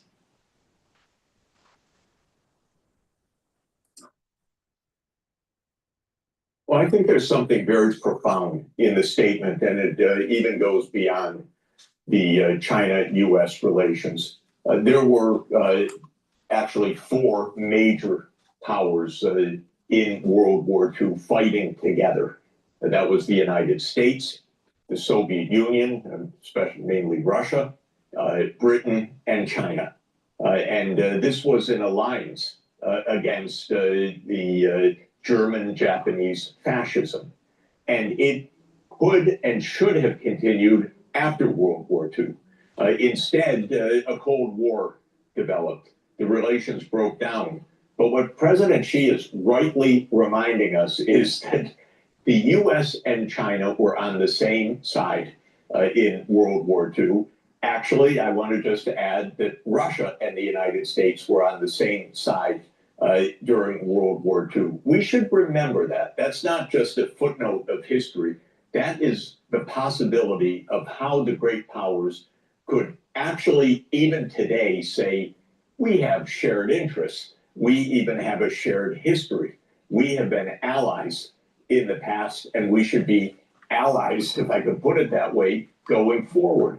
Professor, after Chinese and US president's phone call, the Chinese Foreign Ministry spokesperson suggesting that conversation. No, this dovetails really well with the other video that we were playing about Marxism. Now think about this. China, even though they have a quasi-open market, it's still heavily controlled from a one-party system. The CCP, the Communist Party, all right? They are the modern-day Soviet Union now. And the thing is that they're far better with their manufacturing and their economy than what the Soviet Union had. Now, a big part of that was because the United States sent a bunch of companies over there and FDI money and investment that built them up. China didn't build itself up. The United States built China.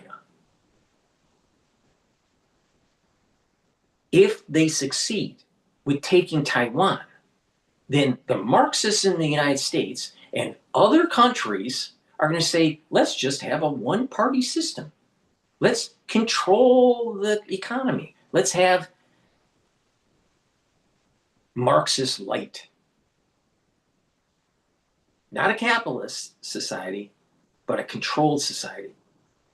Now, do you think that the Chinese, with its CCP politic, is in line with the Enlightenment or is antithetical to the Enlightenment? Now do you see why it's so important to make sure that Taiwan doesn't fall? Because this, if it falls, you'll have the intelligentsia saying we need to adopt policies that are very similar to China. And that's going to be very dangerous. China has to fall. Has to fall. Or to quote loosely Reagan, we win, they lose.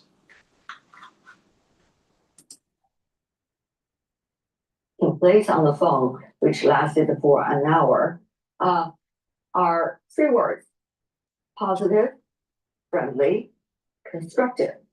Now, how would you understand the series of destroy the CCP?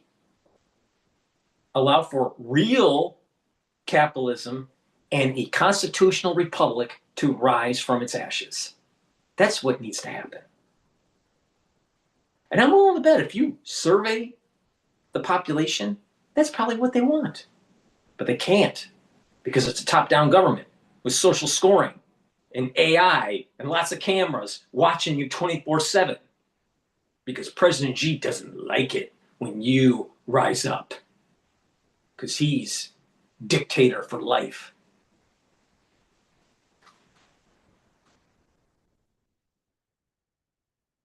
Be negative. Don't be friendly and destroy China. We continue. adjectives used by the Chinese side to describe that phone call? And what does that mean to indicate to you about China's attitude of continuous communication with the US side?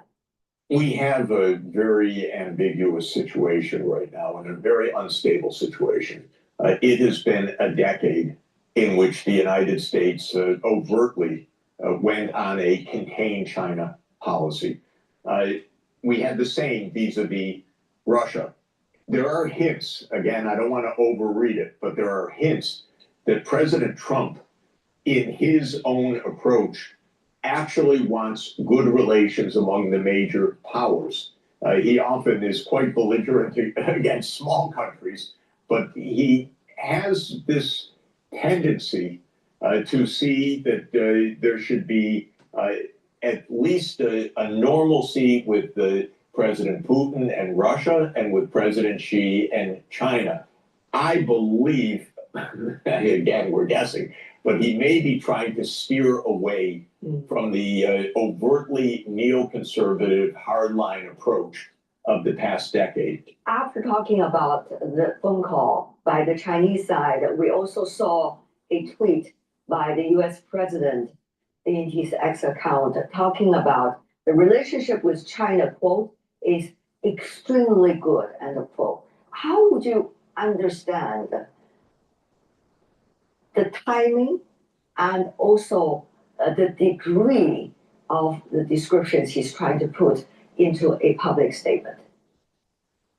Again, the broad direction of US policy during the last 10 years is usually, and I think rightly described as a containment policy, that the US was trying to contain China. I regard that policy as absurd. I don't think the United States can or should, quote, contain China. But that was the dominant thinking in foreign policy circles and in Congress and in the rhetoric politically in the United States. But I do see signs, as I am emphasizing, that this is being rethought. It is a losing strategy for the United States to go in that direction.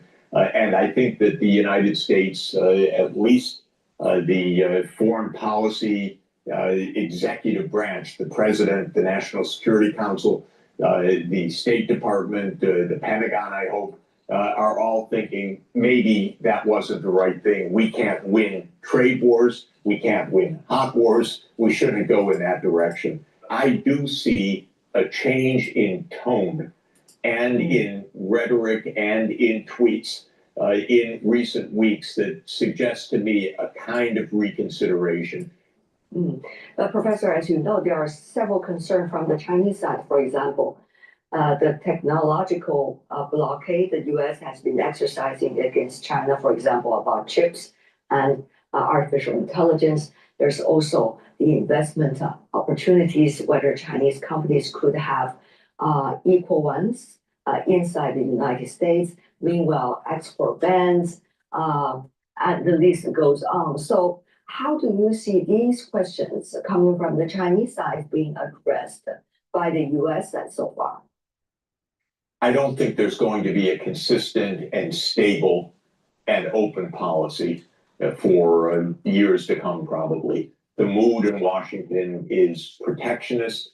It remains surly. It's a little bit more realistic now than it was a few months ago because of the fact that China said, no, we're not accepting that approach. But I don't think that we're going to have smooth, open, totally positive relations. There is, from the U.S. perspective, a heated competition underway. And that means that it's not going to be smooth. And technology competition will continue. My own view is that China is making amazing breakthroughs, one after another, on technology. So even if the chips don't exactly match in China, NVIDIA's chips, China's finding all sorts of breakthrough ways with quantum photonics, with new computer designs, with many breakthroughs, fundamental breakthroughs, it seems, being announced week by week right now. Thinking about the April visit by U.S. President to China, and later the interactions likely between the two presidents, whether it is at APEC or G20 or another visit by Chinese president to the United States later next year. How do you see both sides can work out some specific plans in order to make sure that these occasions are being nurtured beforehand in terms of ambience? It's pretty clear to Donald Trump and to the political class in Washington that if you take a trip to China, you want it to go well. That's a major occasion. It's a major occasion of protocol and ceremony and mutual respect across countries. It's not only a visit by a particular leader. So if we have this visit, that augurs well for actually trying to clear the way for a better 2026.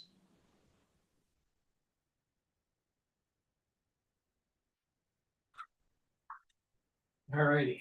Before we continue, I think the next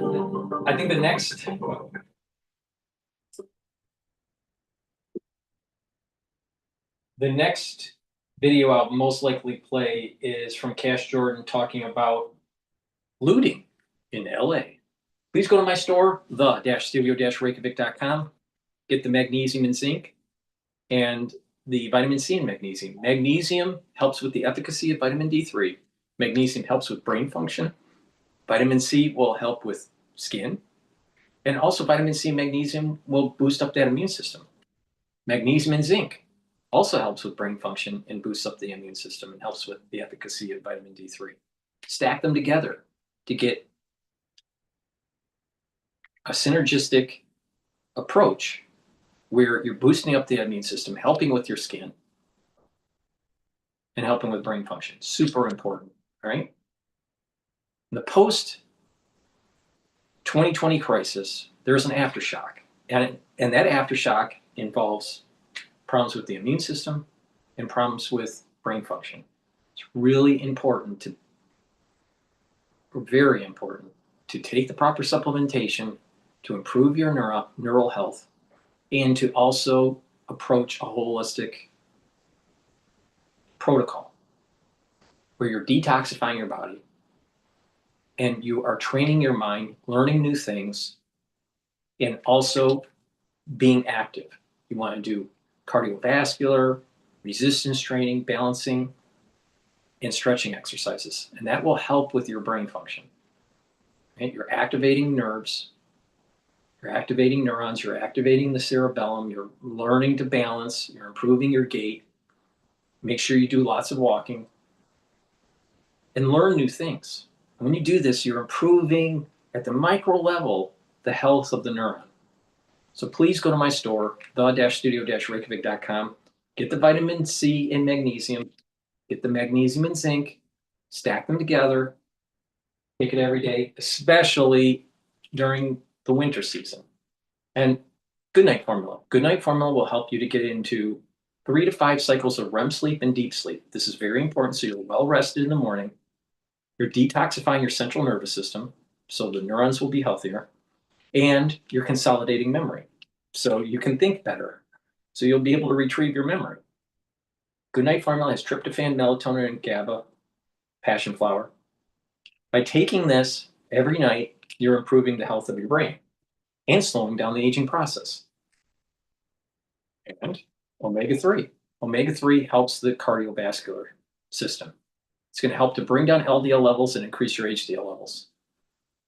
When you do that, you're slowing down plaque formation. It also brings down inflammation. And it reduces the stickiness of your red blood cells. So you're reducing overclotting. Please go to my store, the-studio-reykjavik.com. Take the omega-3 every day to improve your cardiovascular health. And stack it with the Good Night Formula so you're getting a good sleep and helping with brain function.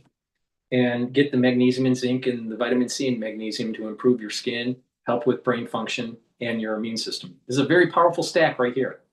And if you improve your cardiovascular health, you're also improving blood flow to your brain and providing the micronutrients and the micro environment for proper dendritic connections between neurons. So please go to my store, the-studio-reykjavik.com, stack this, and stay healthy, all right? It's a holistic approach, and it works. It'll slow down the aging process. Use discount 5, you get $5 off any order. If you spend $100 or more, you get a free gift until supplies last. And again, like I said, we win, they lose.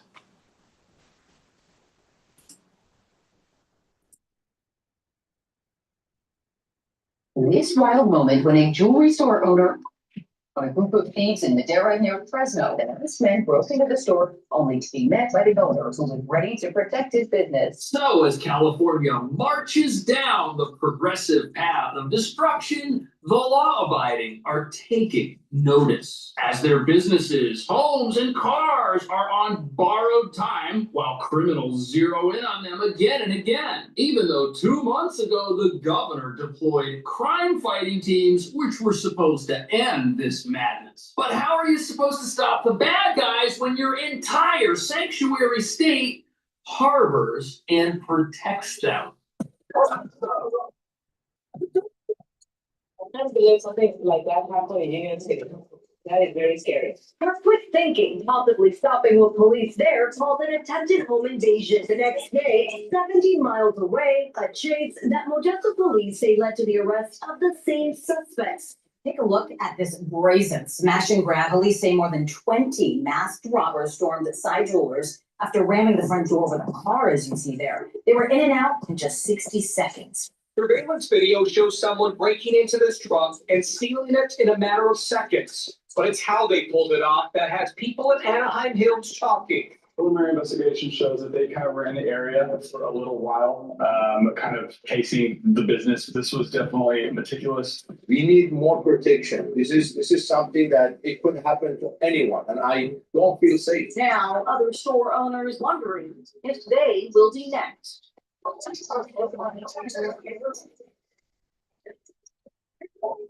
So apparently California has some of the worst inflation in America. This place is totally unaffordable. Look at this. And what nobody wants to admit is that inflation is directly tied to the amount of crime you allow the bad guys to suck out of the people in your state who want to do the right thing. And every single day, the law-abiding have their lives made more expensive by crime, even if it doesn't happen in their driveway. But wait a second, don't progressives tell us most crime is victimless? Take, for example, shoplifting. These stores could get an insurance policy which covers their losses and be made whole again, which means there's no reason to jail non-violent thieves because when they steal, nobody loses, right? Wrong. Insurance does not cover the entire total loss of a store. And after these places get cleaned out, these stores can lose their insurance coverage. Or if they want to maintain it, the rates could go up so high, it's just unaffordable. Which means when customers enter stores in high crime areas, they pay unaffordable, inflated prices because of it. And every item on the shelf is priced to include the cost of theft these stores are reeling from. And the same goes with insurance policies. Want to park your car in a high crime area? You're going to pay for it. Which brings us to the real reason decriminalization is going to be the end of California.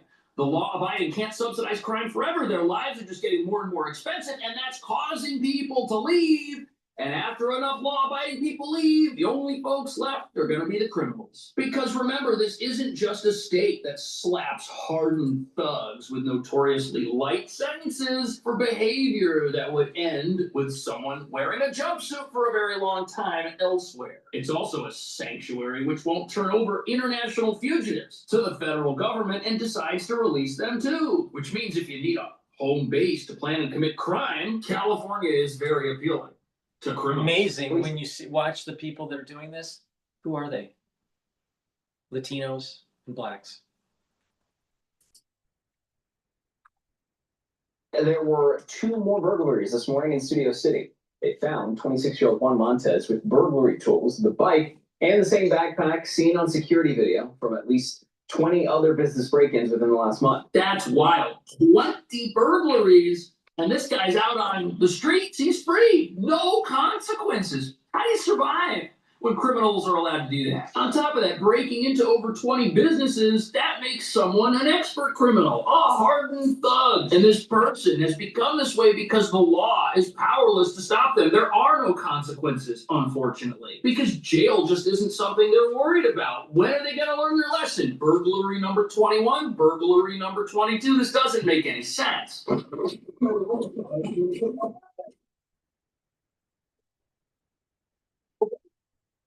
Break into the store, steal.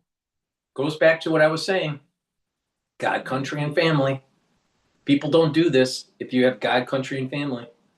People don't do this when you subscribe to capitalism and when you subscribe to trying to make the country and your environment and your city more productive, when you have morality. Stuff like that doesn't happen. Stuff like this happens when you hate the country, when you're a Marxist, when you don't believe in the Enlightenment and you're living in hell, when you don't have strong affinity for God, country, and family. That's what happens.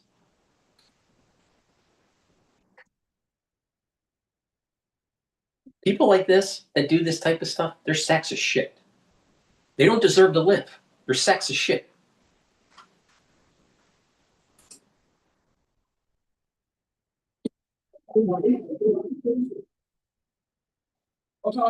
So in this clip, you've got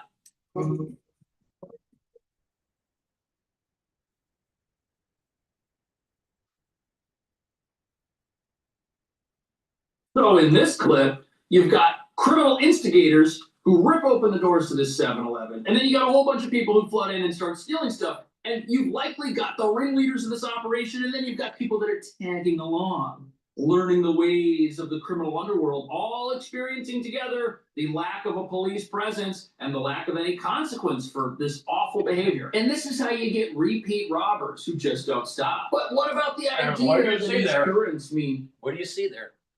Blacks. Blacks doing it. Breaking in and stealing. Because they think that it's okay. And this is what happens when you have a society that's gravitating to the oppressor and the oppressed. Marxism. That's what you get right there. Land of the jungle. With no morality. These businesses have nothing to worry about. Well, look at this next clip and tell me if these business owners are worried.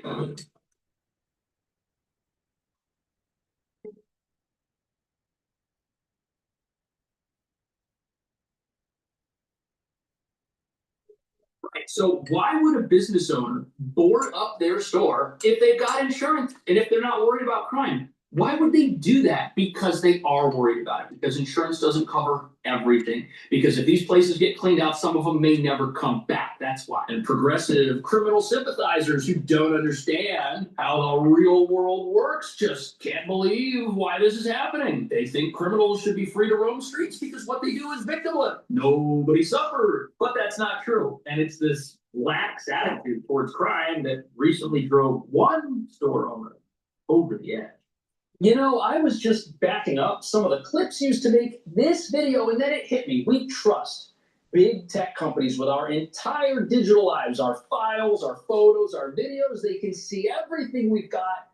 They can scan it. They can use it to train AI and sell us stuff. And that's why I was so glad to find a sponsor for this video that cares about its customers and won't farm them out.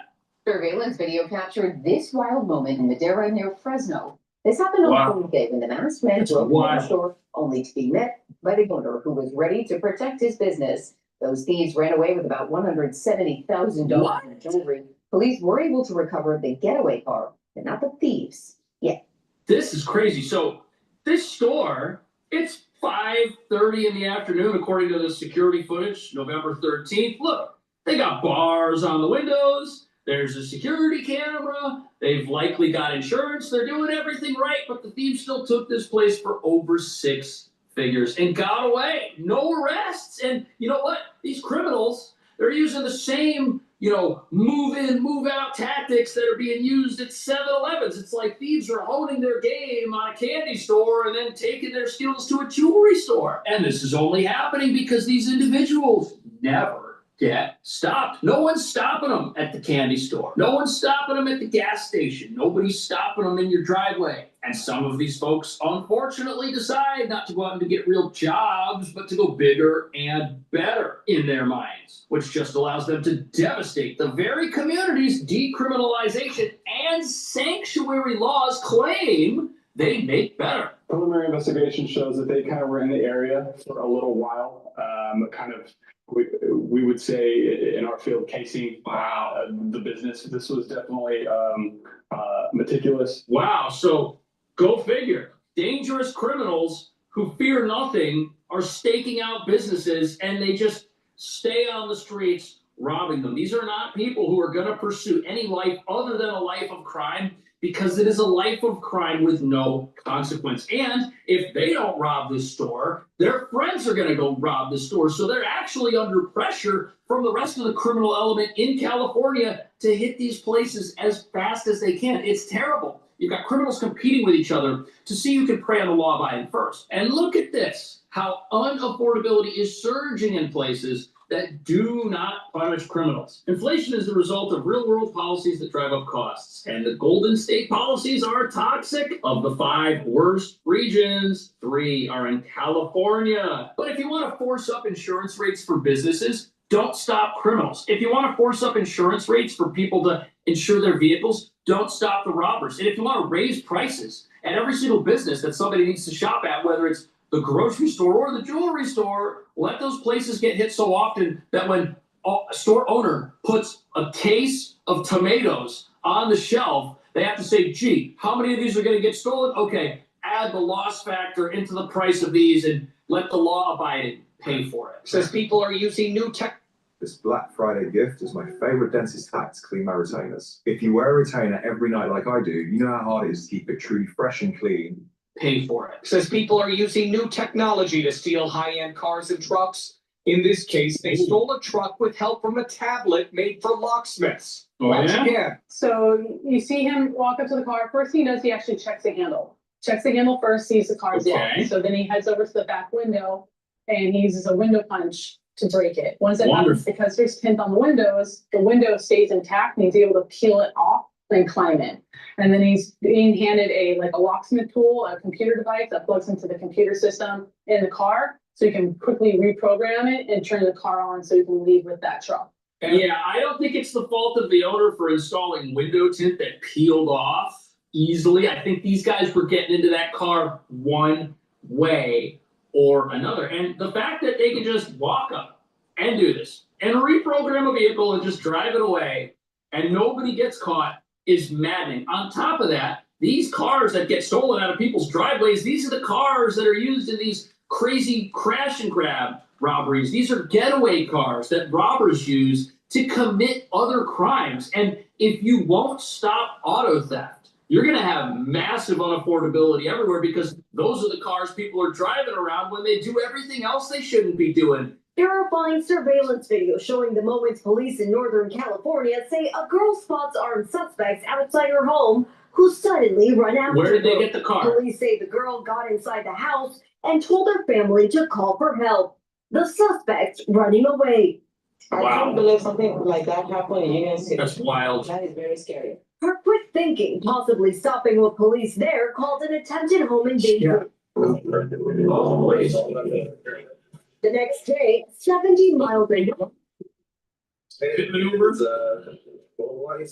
A chase that Modesto police say led to the arrest of Same guys. suspects. We're in the same outfits. Officers rushing in to stop another possible attempted home invasion. So these guys are driving around in cars with license plates on camera, which have to be stolen, or else why would they do that? Looking for homes to break into in the middle of the day, and there aren't. What does this do to people's homeowners insurance? How does this help people sell their home at some point in the future? It doesn't. Having rampant crime like this makes life totally unlivable every single way you can slice it. And if you're going to have a place that protects and harbors criminals, tells them that if criminals come here and they're not even supposed to be in America, that those people will never get turned over to ICE, you're going to have massive crime problems. You're going to have an emboldened population of crooks that thinks they can do whatever they want. And we don't even know where these criminals are from. All we know is that they feared nothing. So they're driving around in the middle of the day dressed in all black. This is absolutely, it's like something out of a movie, of like a dystopian future that shouldn't even exist in this country, because we've decided that jails are better off empty with nobody inside of them, and criminals deserve unlimited second chances. This is what we're looking at here. Unlimited second chances. For suspect, 3 teens ages 14 to 17, and a 22-year-old taken into custody. Wow. That's crazy. I mean, it's a blue ribbon for Modesto PD. This was a tragedy, looking for an address, and Modesto PD put it into it. Yeah, they did, but what did they tell us? They told us 3 of these people were teenagers. Look at this. According to Google, teens who commit violent crime in California are typically handled in the juvenile justice system, which focuses on rehabilitation through counseling. Education and treatment consequences in the juvenile system range from probation and community service to confinement in juvenile hall or youth correction facilities. Well, we're going to have to see what happens, because a lot of these cases, they might result in a level of consequence that does not change the minds of these criminals and fails to redirect them, to divert them off the path of crime. And that's what we're looking at here. We're looking at a system that doesn't tell a criminal when it's time to stop until they have done something that is so terrible that then the law finally kicks in. But we're decriminalizing everything small. And now what? People say, you know what, I'm not set with robbing 7-Eleven. I want to go for a jewelry store. Or, you know what? I think I can get a lot of money if I rob a house. And they think that that is a good idea because no one has ever told them that they can't do it. Sure, they know that it's wrong deep down. They have a conscience which tries to convict them. But since there's no consequence, there's nothing there to back that up. And then we got the guy that broke into 20 businesses who's apparently an adult. Like, at what point does that individual learn their lesson? They're causing tens of thousands, hundreds of thousands of dollars in destruction, breaking windows, destroying properties, stealing what's ever inside, riding around on a bike with a backpack. And that's just allowed. Like, that person doesn't lose their freedom. And that person's not some teenager that's going through a different justice system. This is somebody who faces an adult justice system. At what point are they going to say, gee, I'm just kind of sick of robbing these businesses and, you know, coming up with less than I could get if I did something worse? We have to change that mindset. And in states that allow crime, I don't see how that's going to change. What do you think? Thank you so much for watching. I'll see you in the next video. A trusted strategic partner already by your side. Imagine that. We can. We need a society that when we start seeing this sort of thing happening, you need to beat the shit out of them because they don't understand anything but violence. Please go to my store, the-studio-reykjavik.com. You're going to have to build muscle so you're beating the shit out of the people that are stealing your property. Take Myotrol. This will help to build muscle and help to maintain muscle. This is very important to take, especially if you're 40 years of age or older, male or female. This has the ingredients that allows for the gene expression to build muscle and maintain muscle. So you can beat the shit out of people that are stealing your property, like Marxists. Now, Myotrol has polyphenols, lignans, and flavonoids to help with that gene expression. Myotrol will also help the health of your mitochondria so you have the energy to maintain the muscle. Do resistance training. Build muscle with Myotrol. Take it every day. Drink it with filtered water. If you're an athlete, younger or older, you will benefit from taking Myotrol to help with the strength gains for your sport. Digestive enzyme complex helps to break up carbohydrates, proteins, and lipids. Eases the stress on the digestive tract. This has bromelain in it, so it helps to break up clots. And digestive enzyme complex will help to break up glycoproteins because it has proteolytic enzymes. Super important, especially during the winter season. And digestive enzyme complex helps to reduce the load on your pancreas. Super important to keep your pancreas healthy. Why? Because you don't want to be a Steve Jobs. Now, collagen. Collagen will help with your skin, your nails, your hair, your musculature, your bone density, your cartilage, your joint health. Take it every day. This is very high quality collagen. It's a month's supply. Please go to my store. Use discount 5. You get $5 off any order. If you spend $100 or more, you get a free gift until supplies last. Please go to my store, the-studio-reykjavik.com, and don't be a Marxist. Support capitalism. Support your health. Build muscle. All right, let's listen into CNN. U.S. land action in Venezuela will start very soon.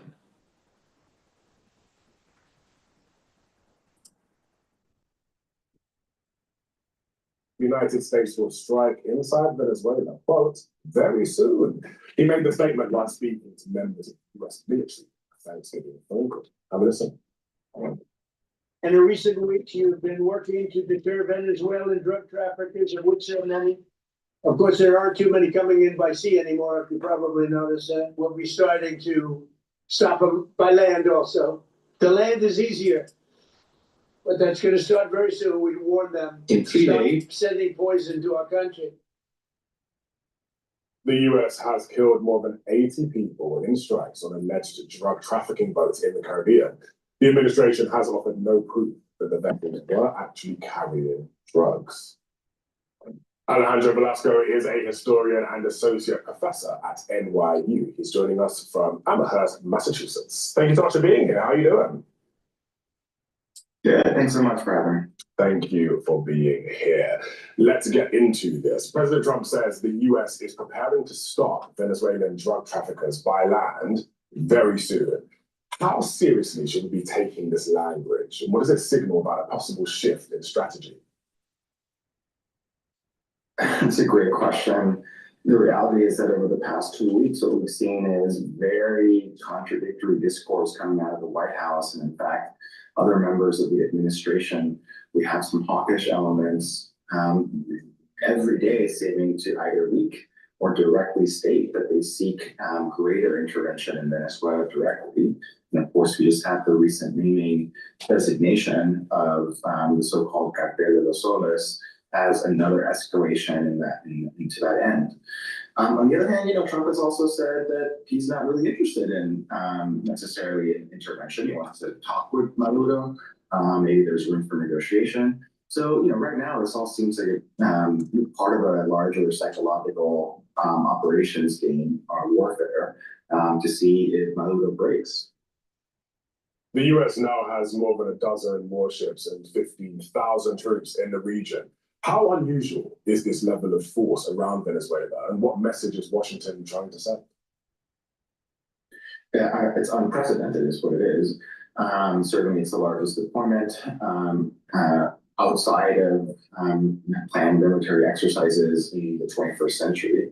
And even in the 20th century, it was an unusual deployment for this part of the region. I think what it says, obviously, is that the United States is prepared to intervene. The real question is whether the person who has ultimate say and whether that happens, which is President Trump, has in fact agreed to do so.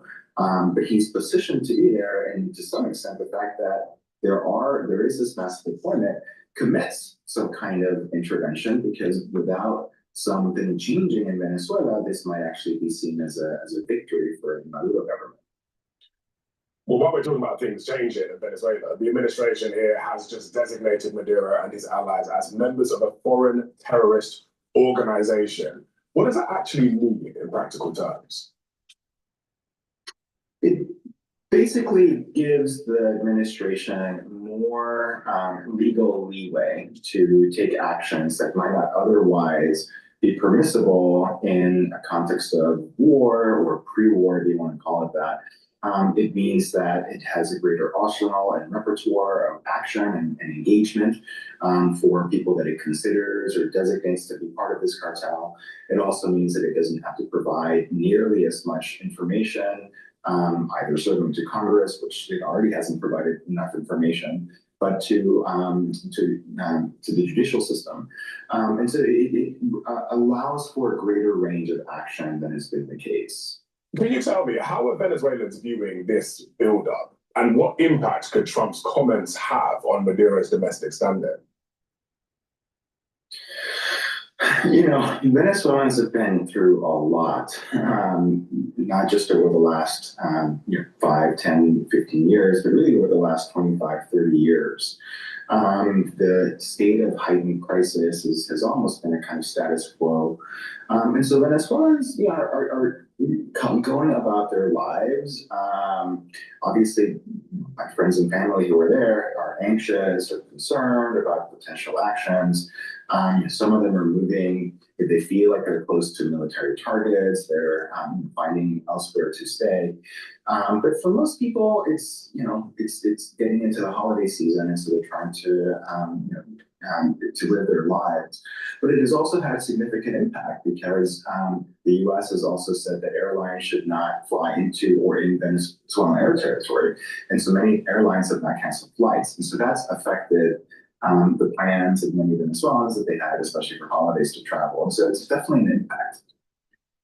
Okay, we'll leave it there for now, but let's see what happens next. Thanks for breaking it down, Alejandro Velasco. Appreciate it. New this morning, President Trump says the U.S. military will start targeting alleged drug trafficking networks inside Venezuela very soon.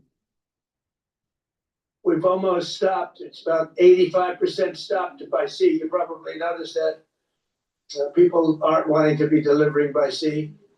And we'll be starting to stop them by land also. The land is easier, but that's going to start very soon. We warn them, stop sending poison to our country. Thousands.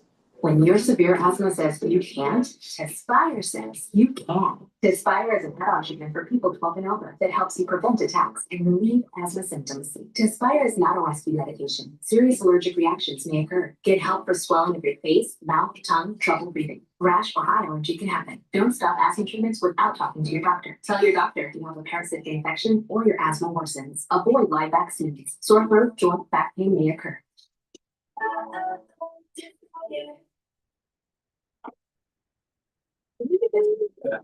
Very exciting.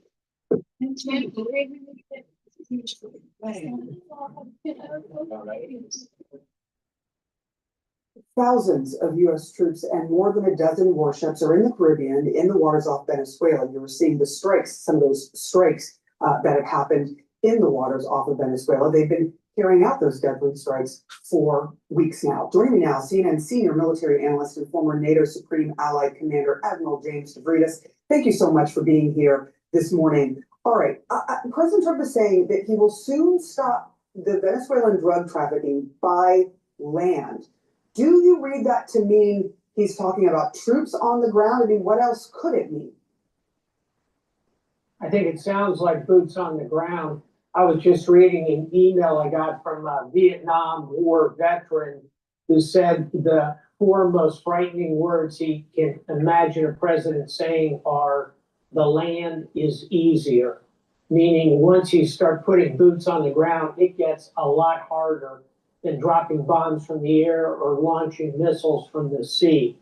And I know that, having launched a lot of missiles from the sea, the danger is when you put troops ashore. So what's the president talking about?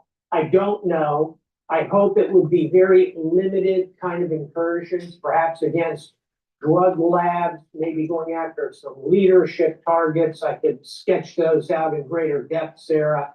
But frankly, we need to be very cautious about anything that involves putting U.S. boots on the ground in Venezuela. I hope the Congress gets involved with this. Final thought, sometimes people look back to the 1980s and 90s when we invaded Panama and kind of took that country and took the leader Noriega, a very successful operation called Just Cause. Here's the problem. Panama is a tiny country.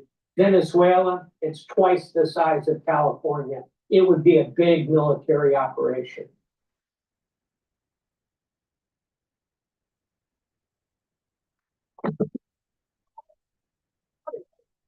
What's going on, guys? Welcome to Etihad City. All righty. That's Venezuela. Let's go to holiday shoppers and high costs by the hill. But before we do that, please go to my store, the-studio-reykjavik.com, and get the vitamin B complex. This will help to improve your ATP and your cellular metabolism and protect neurons. Super important to take, especially if you're 40 years of age or older. Protect those neurons, rev up your metabolism, get more energy. And Clarity Factor. Clarity Factor will get rid of that brain fog, allow you to consolidate memory, and you'll be able to concentrate on tasks, and over time your Dendritic connections will improve.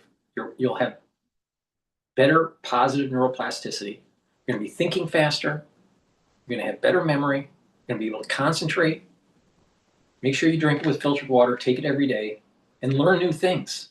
Take advantage of this positive neuroplasticity. And when you're learning new things and creating a better microenvironment through nutrition and supplementation and better blood flow by working out, you're going to improve the health of your brain. See, a lot of people, they don't realize that you actually have to give your brain nutrients. You have to do new things. You have to train yourself. Just like how you have to train your muscles, you have to train your brain. So please go to my store, the-studio-reykjavik.com, get the Clarity Factor. This will help with brain function. Make sure you drink it with filtered water. Take it every day. Gets rid of that brain fog and allows you to concentrate. Okay, let's listen into what the Hill has to say.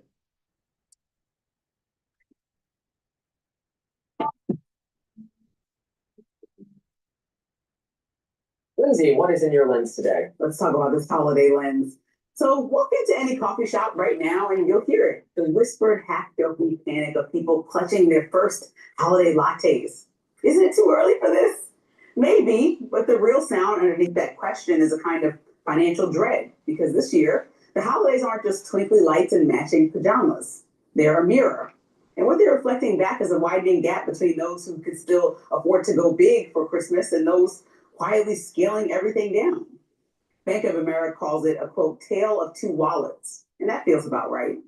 Higher earners are planning to spend more. Lower income families are shopping earlier than ever. Well, because when your budget is tight, timing becomes a strategy. On social media, influencers are preaching de-influencing. Skip the new jammies, reuse decorations, hunt for secondhand gifts. It's not stingy, they're saying it's survival. And while we all love the tradition of the Macy's Thanksgiving Day Parade, it runs headfirst into the reality of this economy. Construction costs for a float averaged $30,000 to $100,000 just 2 years ago. One of those things. Macy's pays about $140,000 a year in property taxes just to store those giant balloons. Inflating them, that can cost at a minimum $500,000 with more than 5,000 volunteers, 17 giant character balloons, 22 floats, and hundreds of performers. You get the point. It's a whole different financial universe than most Americans are living in. Meanwhile, shoppers on Main Street are being told that by the National Retail Federation that holiday spending is expected to slow this year.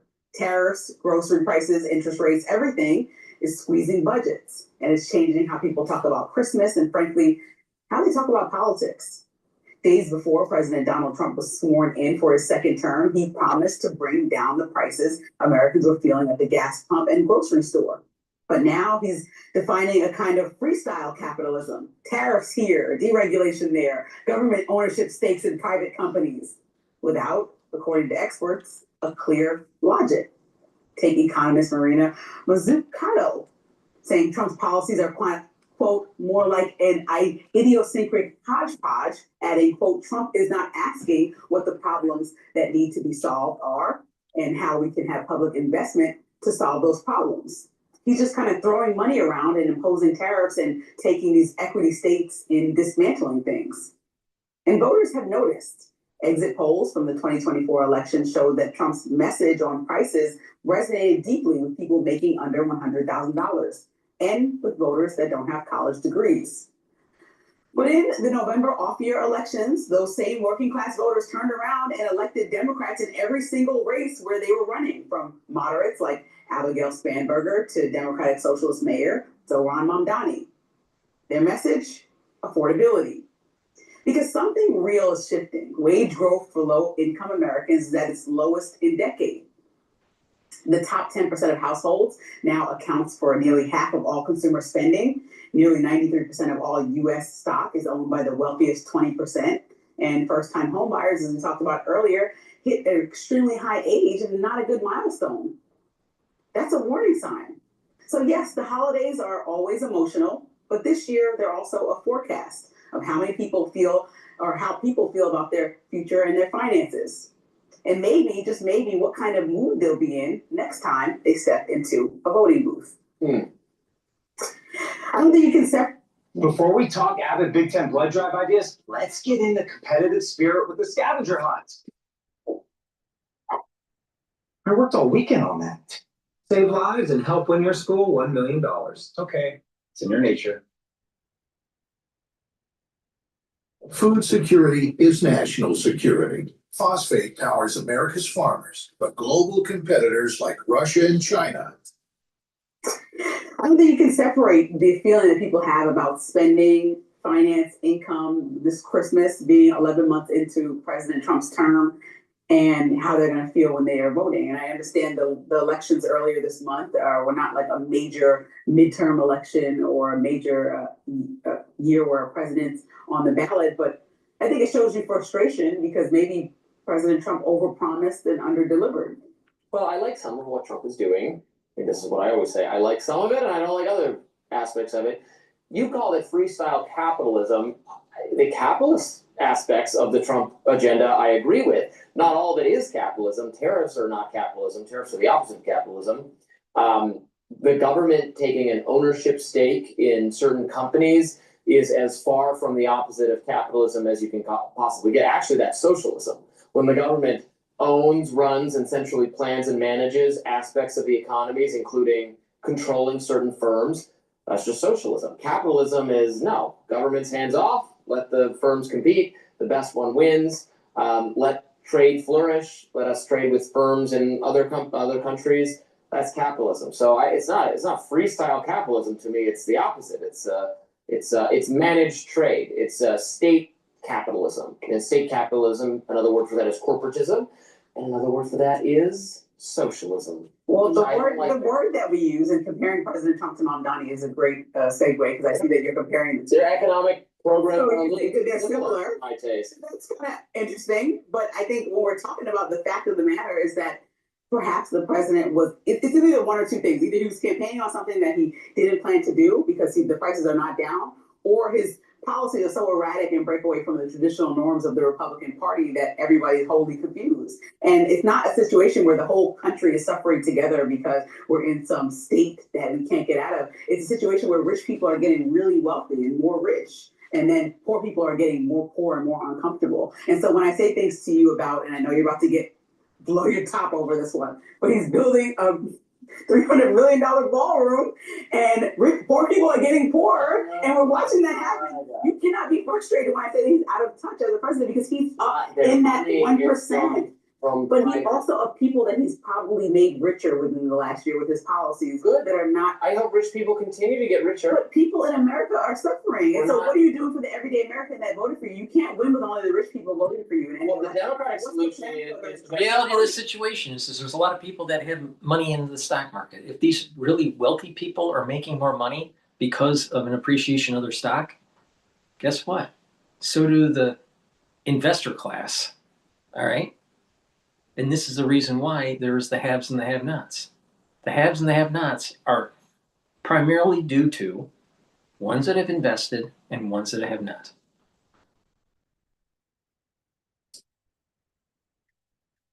Just liquidate the billionaire, destroy the billionaires, take from the rich. It's never, let's improve the lives of the, like Elizabeth Warren tweeted something like, you don't hate billionaires enough, or billionaires are afraid of this. This is the Democratic solution. They just want to steal from successful, productive people. They want to take their money. It's not about how can we uplift the poor, it's how can we hurt the rich. Because shrinking the inequality is what matters to the left, not actually improving the material standard. If the average American I don't want to shrink the inequality, I want to lift everybody up. Yes, but if we shrink the inequality, then we can also give people the opportunity to not feel like they're the worst part of society. They shrink the inequality like this. Yes. Now there's very little inequality. The rich people are a lot worse off, and the poor people are worse off too. I want to do this. I want to do this. So a lot of Democrats fighting for. You don't have to demonstrate this anymore. We got it. You guys want to zoom in? He's showing us again. I think that what they're go ahead, do your little. It's hard to do it. Wait.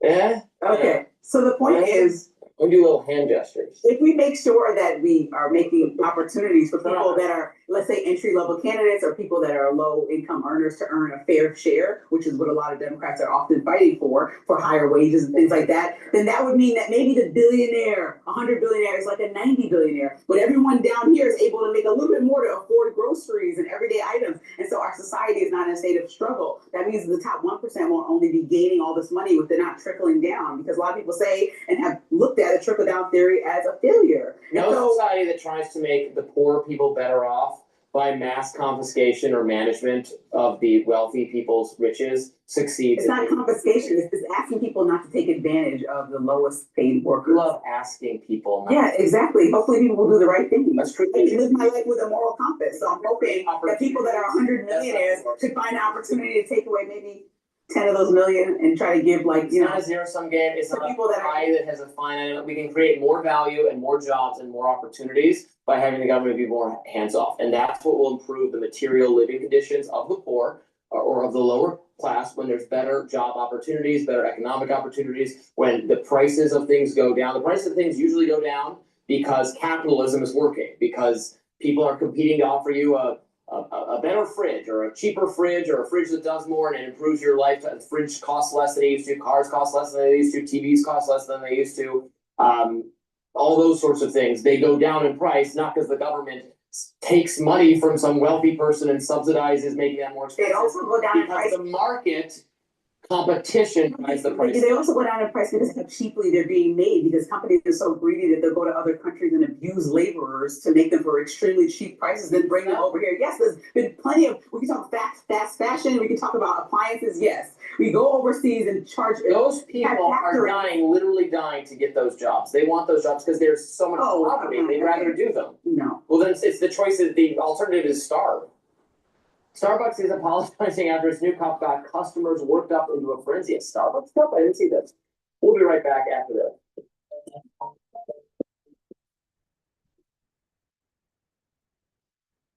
right, let's listen into the weak job signal in Beige Book from the Federal Reserve. All right. Actually, the possibilities are fairly bimodal. So if you look at the market and what it's priced for several rate cuts next year. But I think either we're going to get one and done because things are stabilizing and growth is going to be okay, and the AI story has enough legs to power the economy, or we're really starting, we're in the early game turning of the labor market. And the Fed's going to have to cut not just to neutral, but through to neutral to an accommodative stance. So it's one or the other, it feels like to me. You're so good at gaming GDP. My head is spinning. Paul Sweeney's head is spinning over nominal GDP. I got a 4% Atlanta GDP now, maybe 3.8%. I got half of America flat on their back. What is the Coronado call for 2026 real and nominal GDP? So first, if we start with the second half of this year, we have a read on Q3, and by all indications, it's very solid.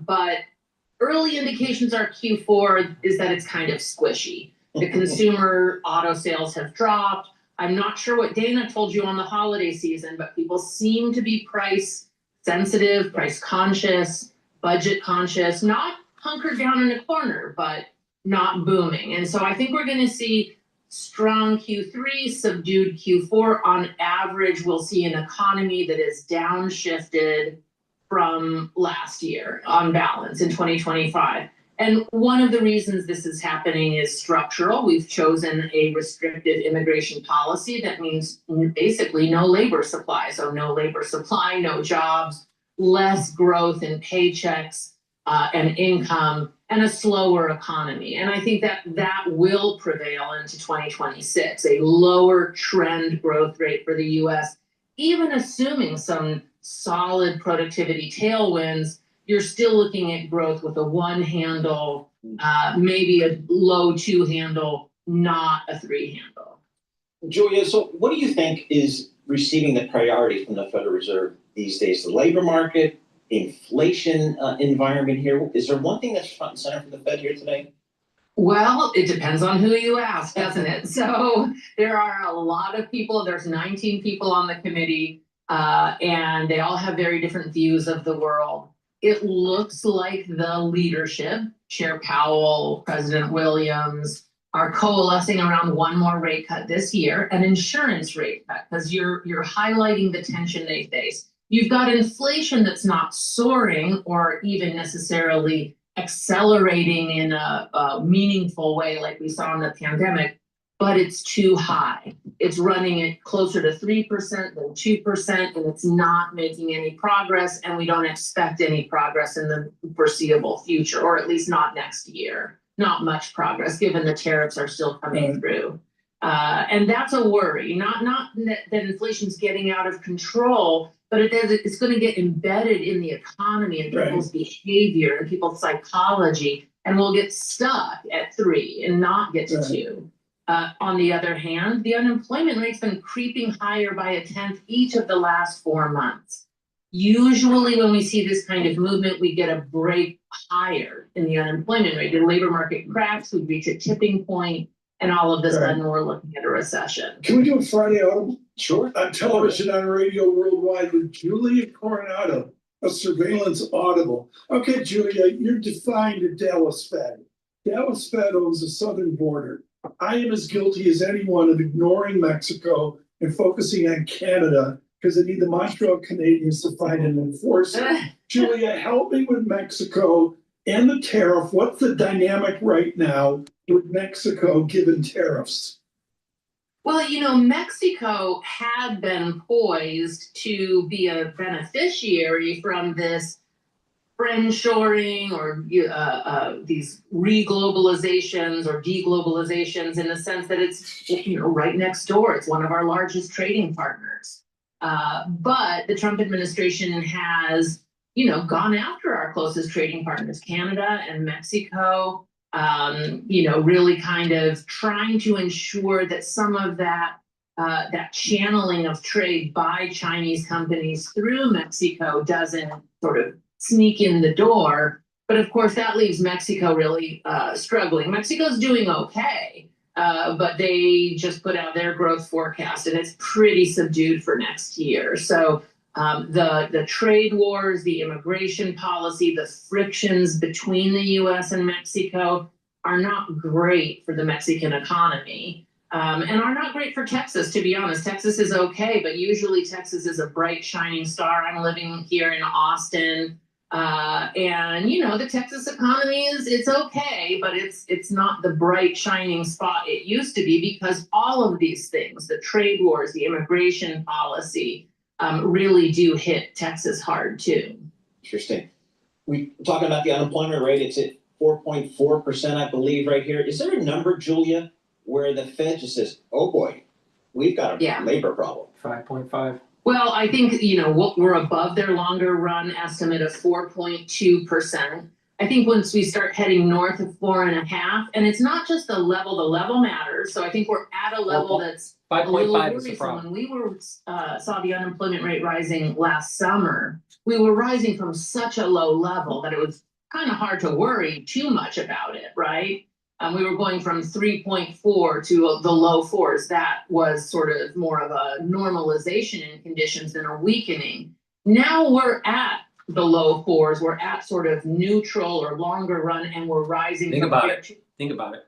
As more baby boomers start to retire, and those positions that they're retiring out of are not being rehired, not refilled, all right? And you have a new crop of graduates coming into the job market that aren't getting employed, and that unemployment rate is ticking up with new grads out of college in April of next year. You're looking at a slow tick up of unemployment.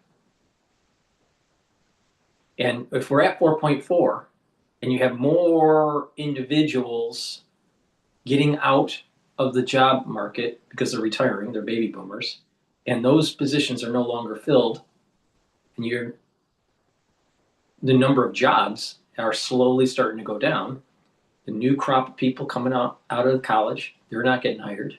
It's going to tick up to instead of 4.4, you're going to start seeing 4.5, 4.7.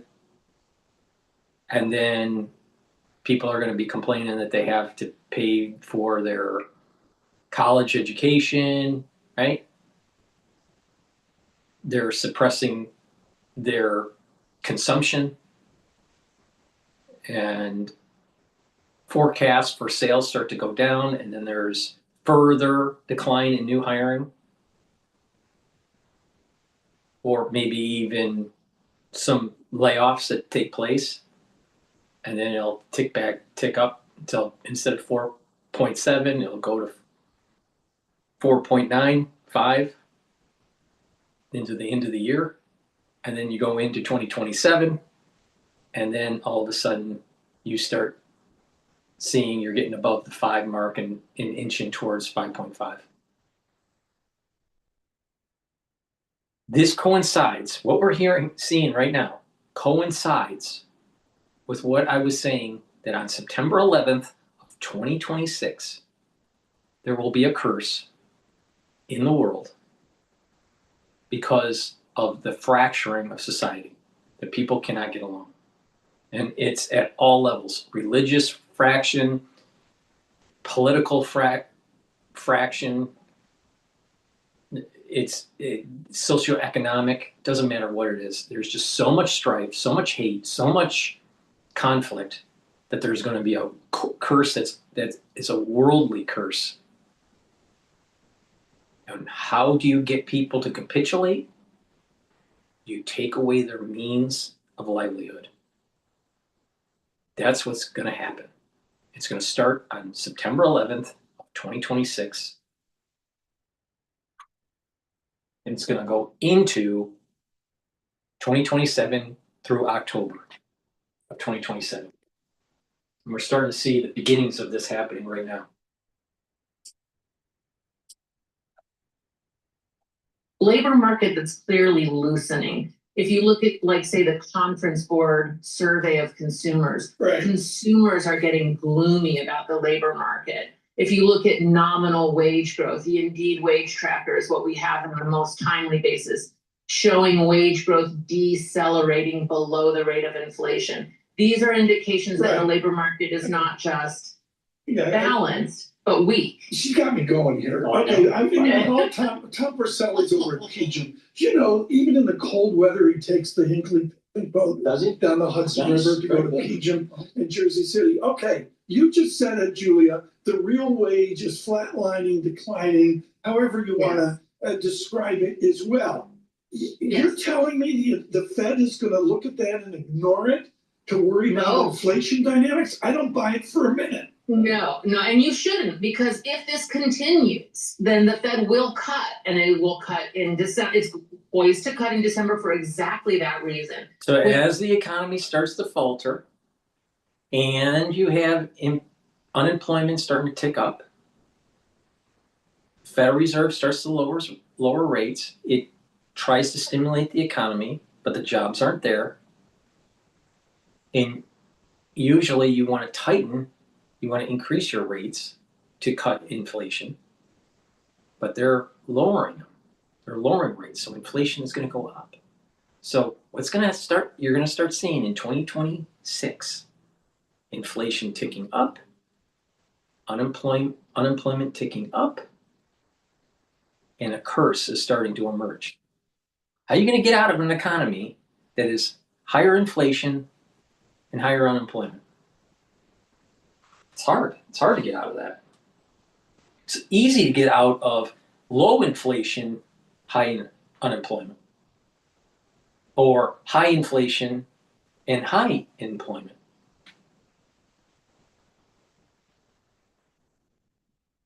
The curse is starting to emerge. We saw the September labor report. We said going in, the most important number is the unemployment rate. Forget payrolls. They're overstated. They haven't been benchmarked, blah, blah, blah, seasonal noise. Look at the unemployment rate, and it went up, and nobody expected it to go up. So that was the news. The news was the labor market is weakening, the Fed is a go.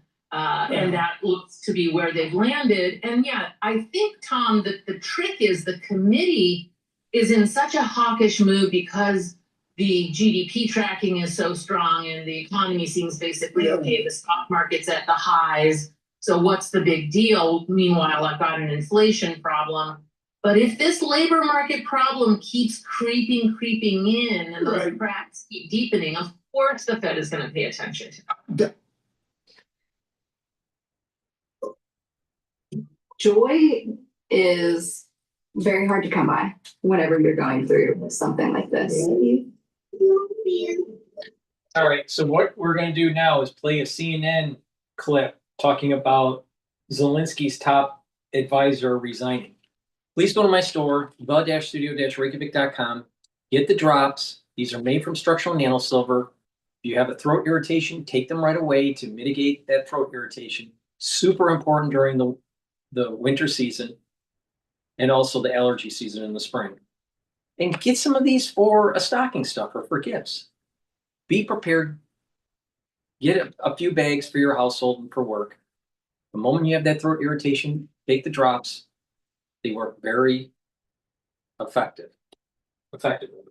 So please go to my store, the-studio-reykjavik.com. Get the honey and lemon, also the cherry flavor, and get the blueberry.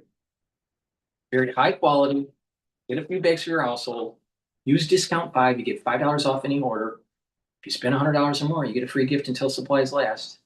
Be prepared for the winter season. And get some gifts. Get some supplements from my store, the-studio-reykjavik.com. Get people to start thinking about their health, slow down the aging process, and boost up that immune system.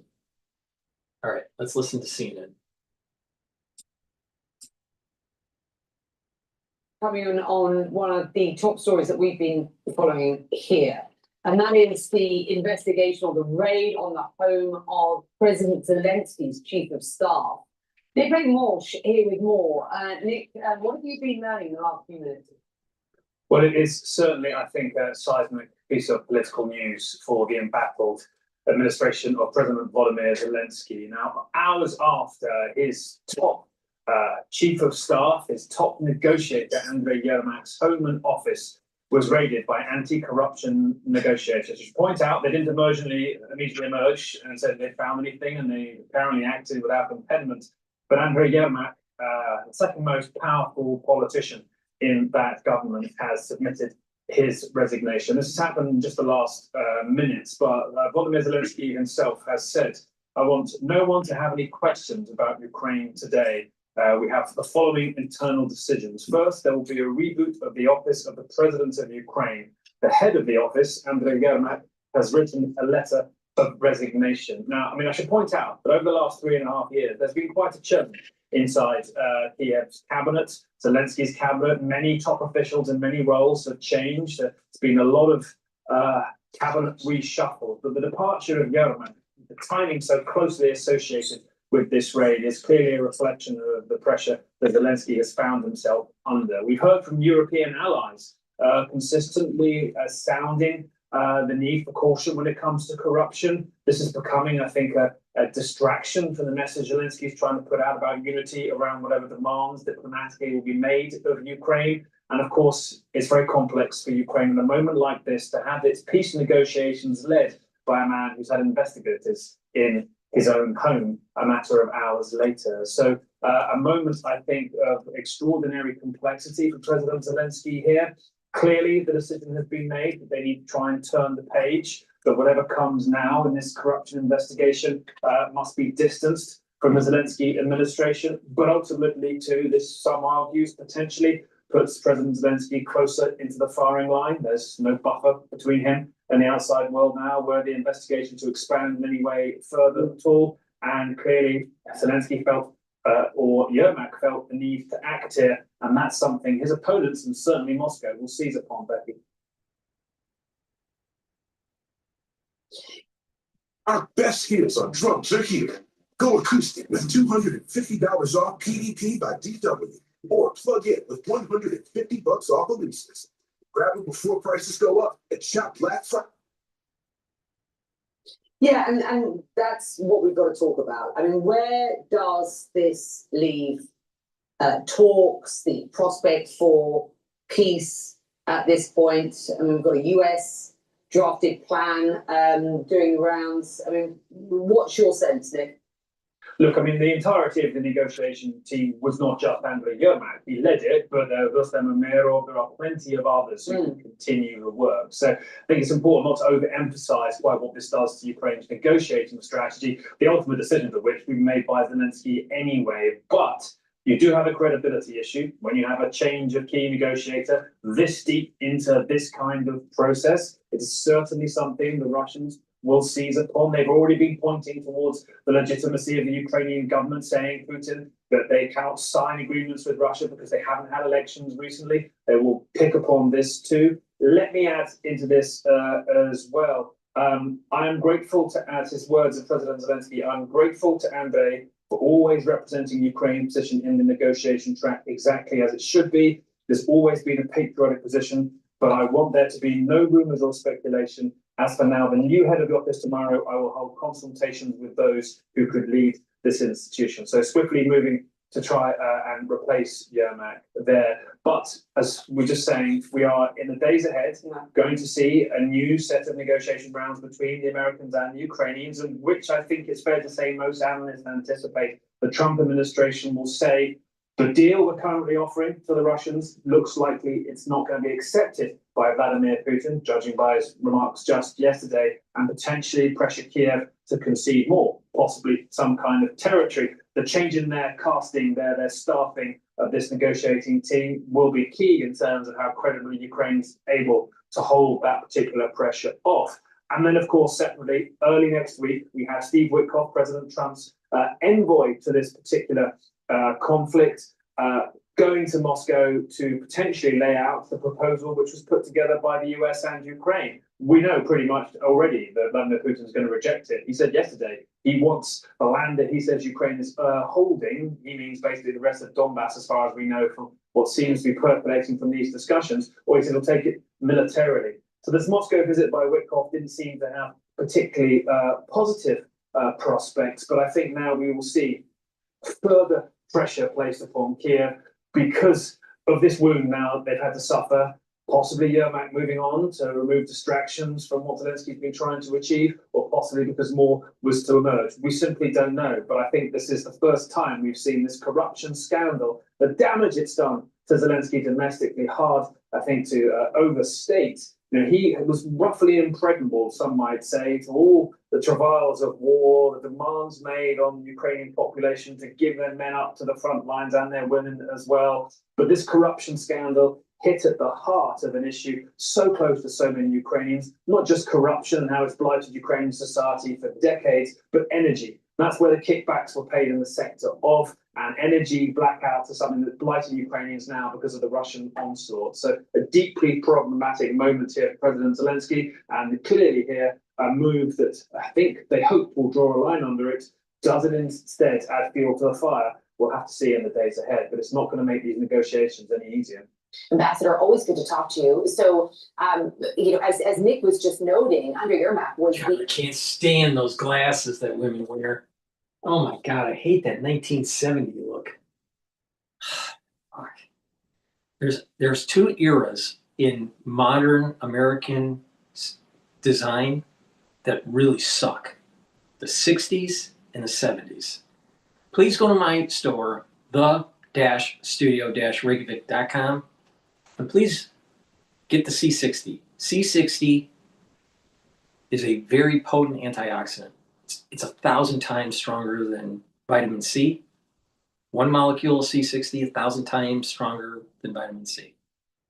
Take a teaspoon a day, every day, preferably on an empty stomach. If you work out, take it before you work out so you recover quicker and soak up those free radicals that you're generating.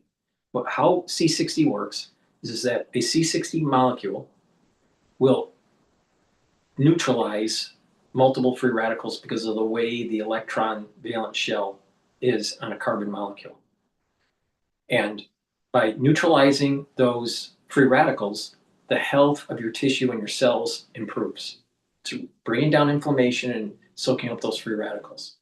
That will allow for your mitochondria to be healthier and produce more ATP, so you'll have more energy. When those cells and tissues have more energy, they perform better. That means your organ systems will perform better, your immune system will perform better, your endocrine system, even your brain function.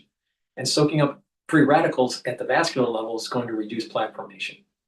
And at the brain function level, by soaking up free radicals at the neuron, you're reducing the stress on the neuron, you're maintaining the myelin sheath, you're improving the positive neuroplasticity between the neurons, so you're thinking better, and you're going to have more ATP because the mitochondria in the neuron will be healthier to be able to produce, your neurons will be able to produce those neurotransmitters. You'll have lots of ATP. You need lots of ATP to run your neurons. Your energy starts to go down, the health of your neuron, the health of your mitochondria starts to go down, and then all of a sudden your neurons start to decline. If your neuron has less ATP, less healthy mitochondria, it's not producing the neurotransmitters, and when it's not producing the concentration of neurotransmitters that you need for cognition, then you start to see your dendritic connections to recede, and you start to slow down your thinking, your memory starts to decline. But if you improve the neuron, reduce the stress, increase the health of the mitochondria, produce higher levels of ATP, you're going to improve those neural connections, and your thinking will improve, your memory will improve. C60 is very important to take. It's a cornerstone of my anti-aging protocol. And C60 will also improve the basal layer of your skin. So your skin over time will look more rejuvenated. If you take C60, you'll start to feel the effects in 2 months. You'll have more energy, more vitality, your immune system will be better, your endocrine system will be better, cognition will be better. After 1 year, you'll have additional benefits like I just mentioned, but you will also see a visible difference between your before and after picture. You will look younger by taking C60, a teaspoon a day, every day for 1 year.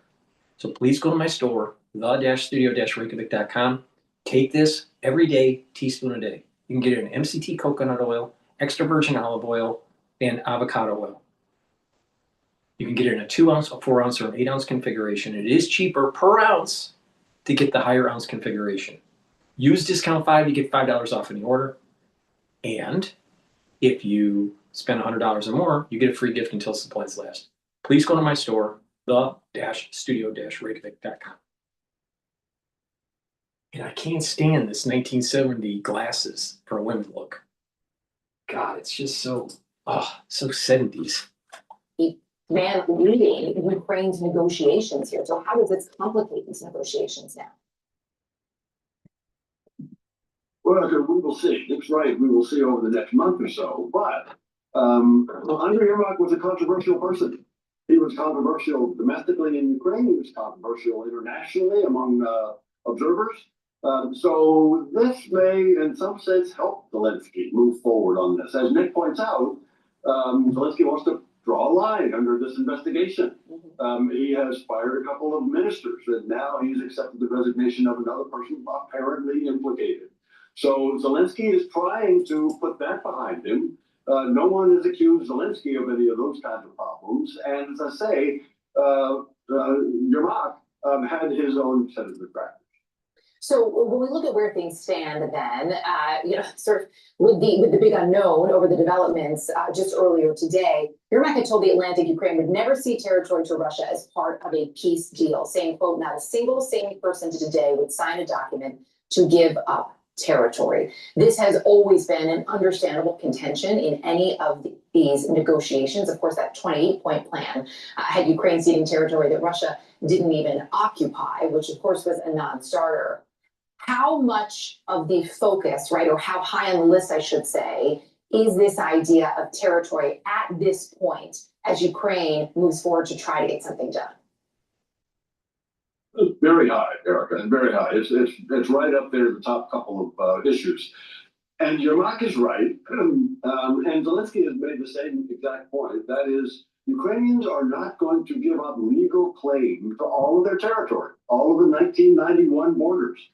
They will acknowledge that the Russians occupied what you're showing there, that shown in red is 19% of Ukraine's territory is occupied right now. That's a fact by the Russians. That's a fact. They will acknowledge that fact. They will not give up claim. They will not acknowledge that the Russians own that, nor should anyone else, nor should the Americans, nor should the Europeans, and the Ukrainians will never give up claim to that territory. There has been an ongoing discussion for some time now about what it is that would actually get Moscow to budge a little bit, to concede something, because the concessions have largely come or been asked of the Ukrainians at this point. There is, depending on who you talk to, some evidence that sanctions may be having an impact. But I was speaking earlier with Colonel Cedric Layton, who said he really felt it was only the presence of troops, maybe NATO troops, that would really push Russia in that direction. Do you agree? I do agree. I think there are military things to be done and economic things to be done to put pressure on Putin to realize, to acknowledge that he can't win on the ground. But the military, I mean, Colonel Layton is exactly right. It has to be a military. It's long-range weapons. It's Tomahawk missiles from the United States. It's probably European troops on the ground in Ukraine to be sure that the Russians don't attack again. And then it is also important to put those sanctions on, squeeze the revenues going into the Russian economy. We are out of time, but just a yes or no if you can. Do you think we are getting closer to a place where there could be a deal? Nope. I do. I think it's because the Europeans and the Ukrainians and the Americans are now agreed on the 19-point plan, not the 28-point plan that the Russians wrote and liked, but on the 19-point plan, there's unity. All right, we'll be watching for it. And that's Something's going to happen and it's not going to work out. All right, please go to my store, the-studio-reykjavik.com, and get the Boomer Boost. Boomer Boost has 68 nutrients, has a very complex, comprehensive compound profile, and it targets multiple systems. It'll target brain function, target your cardiovascular health. It'll help with increasing your energy levels and revving up your metabolism, helping with your musculature, help with your immune system, and help with your endocrine system, slow down the aging process. This stuff is super important to take every day. This is a month's supply. And the best way to take this is to take it with, you can take it by itself. You can take it with Gladiator barley or heirloom barley. You can also take it with my core protocol, which is the multivitamin, the probiotic,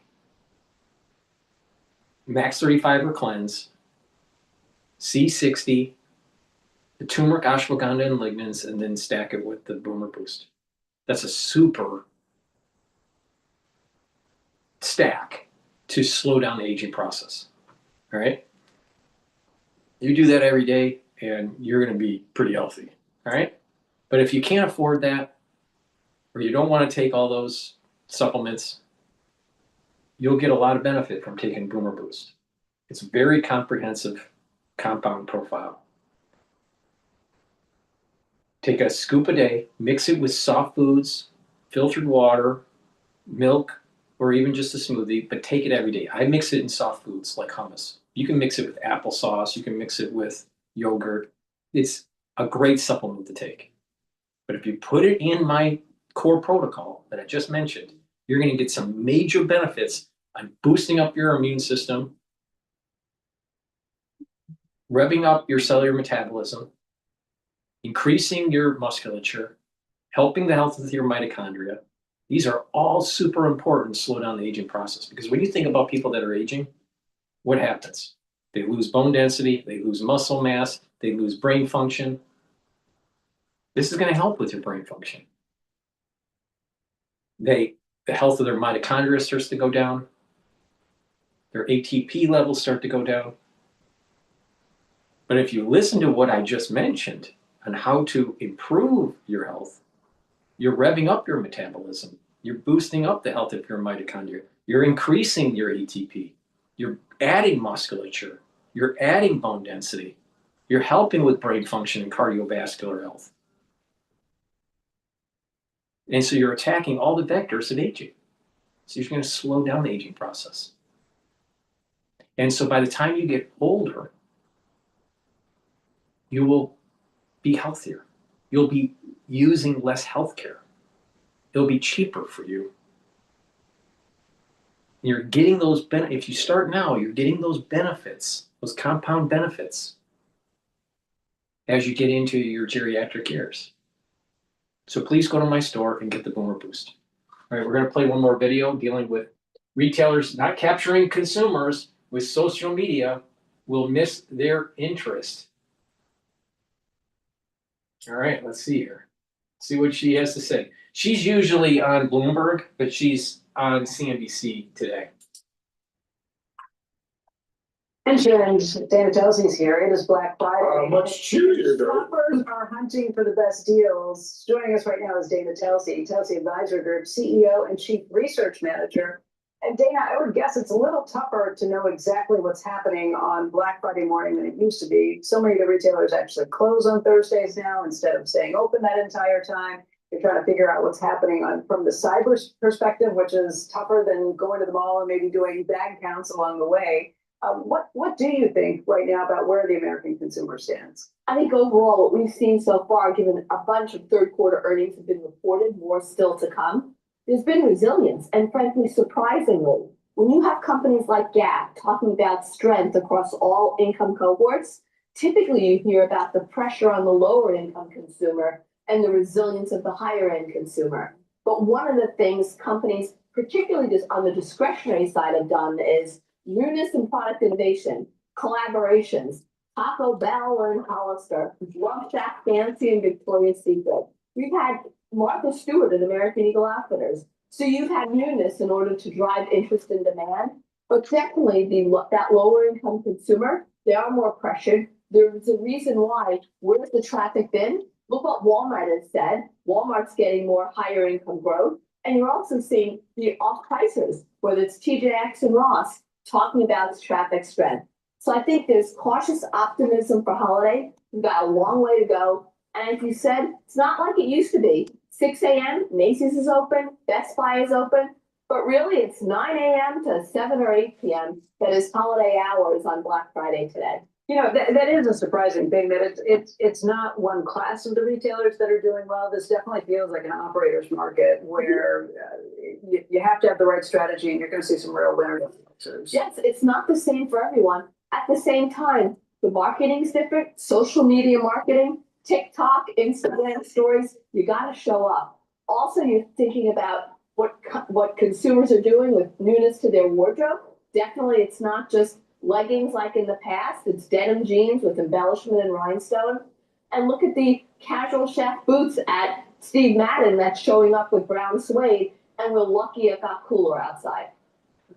So the ones who have particularly done well versus those who have not, maybe focus on who's losing in this market. Well, we've had companies where the transformations are just beginning. I mean, Bath and Body Works is typically a holiday winner. When they project a high single-digit decline for holiday 2025, that's not winning, and the new CEO is first beginning his strategy. You thought that department stores, I mean, it was a huge surprise on Kohl's. What that could mean for Macy's when they report next week could certainly be a positive.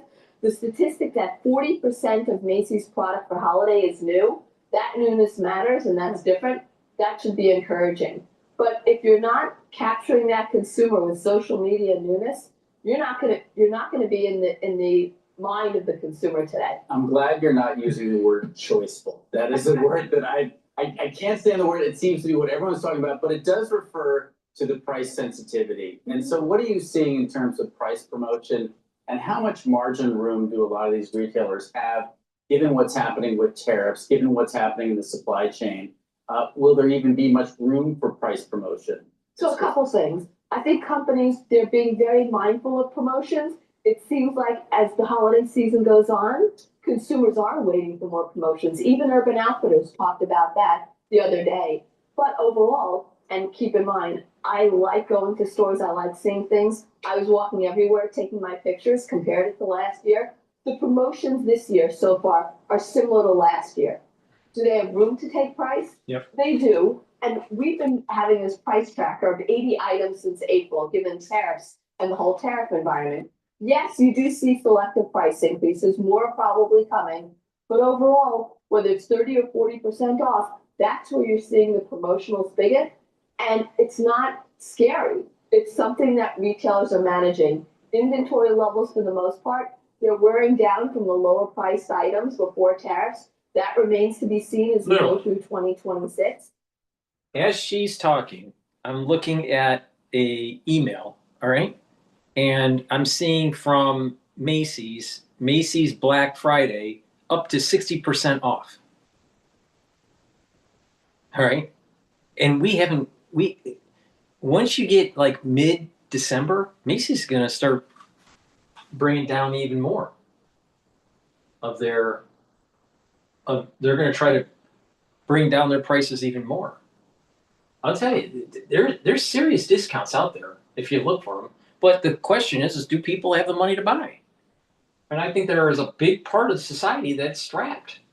Now, what's interesting here is that, okay, holiday shopping at a glance, top items, clothing and accessories, 76%. Hey, zoom this in. Electronics, 56%. Toys and hobbies, 52%. Gift cards, 51%. Home and kitchen, 38%. Food and beverage, 34%. Health and wellness, 32%. And pet products, 27%. So the bulk of the shopping it's about clothes and electronics and hobbies and toys.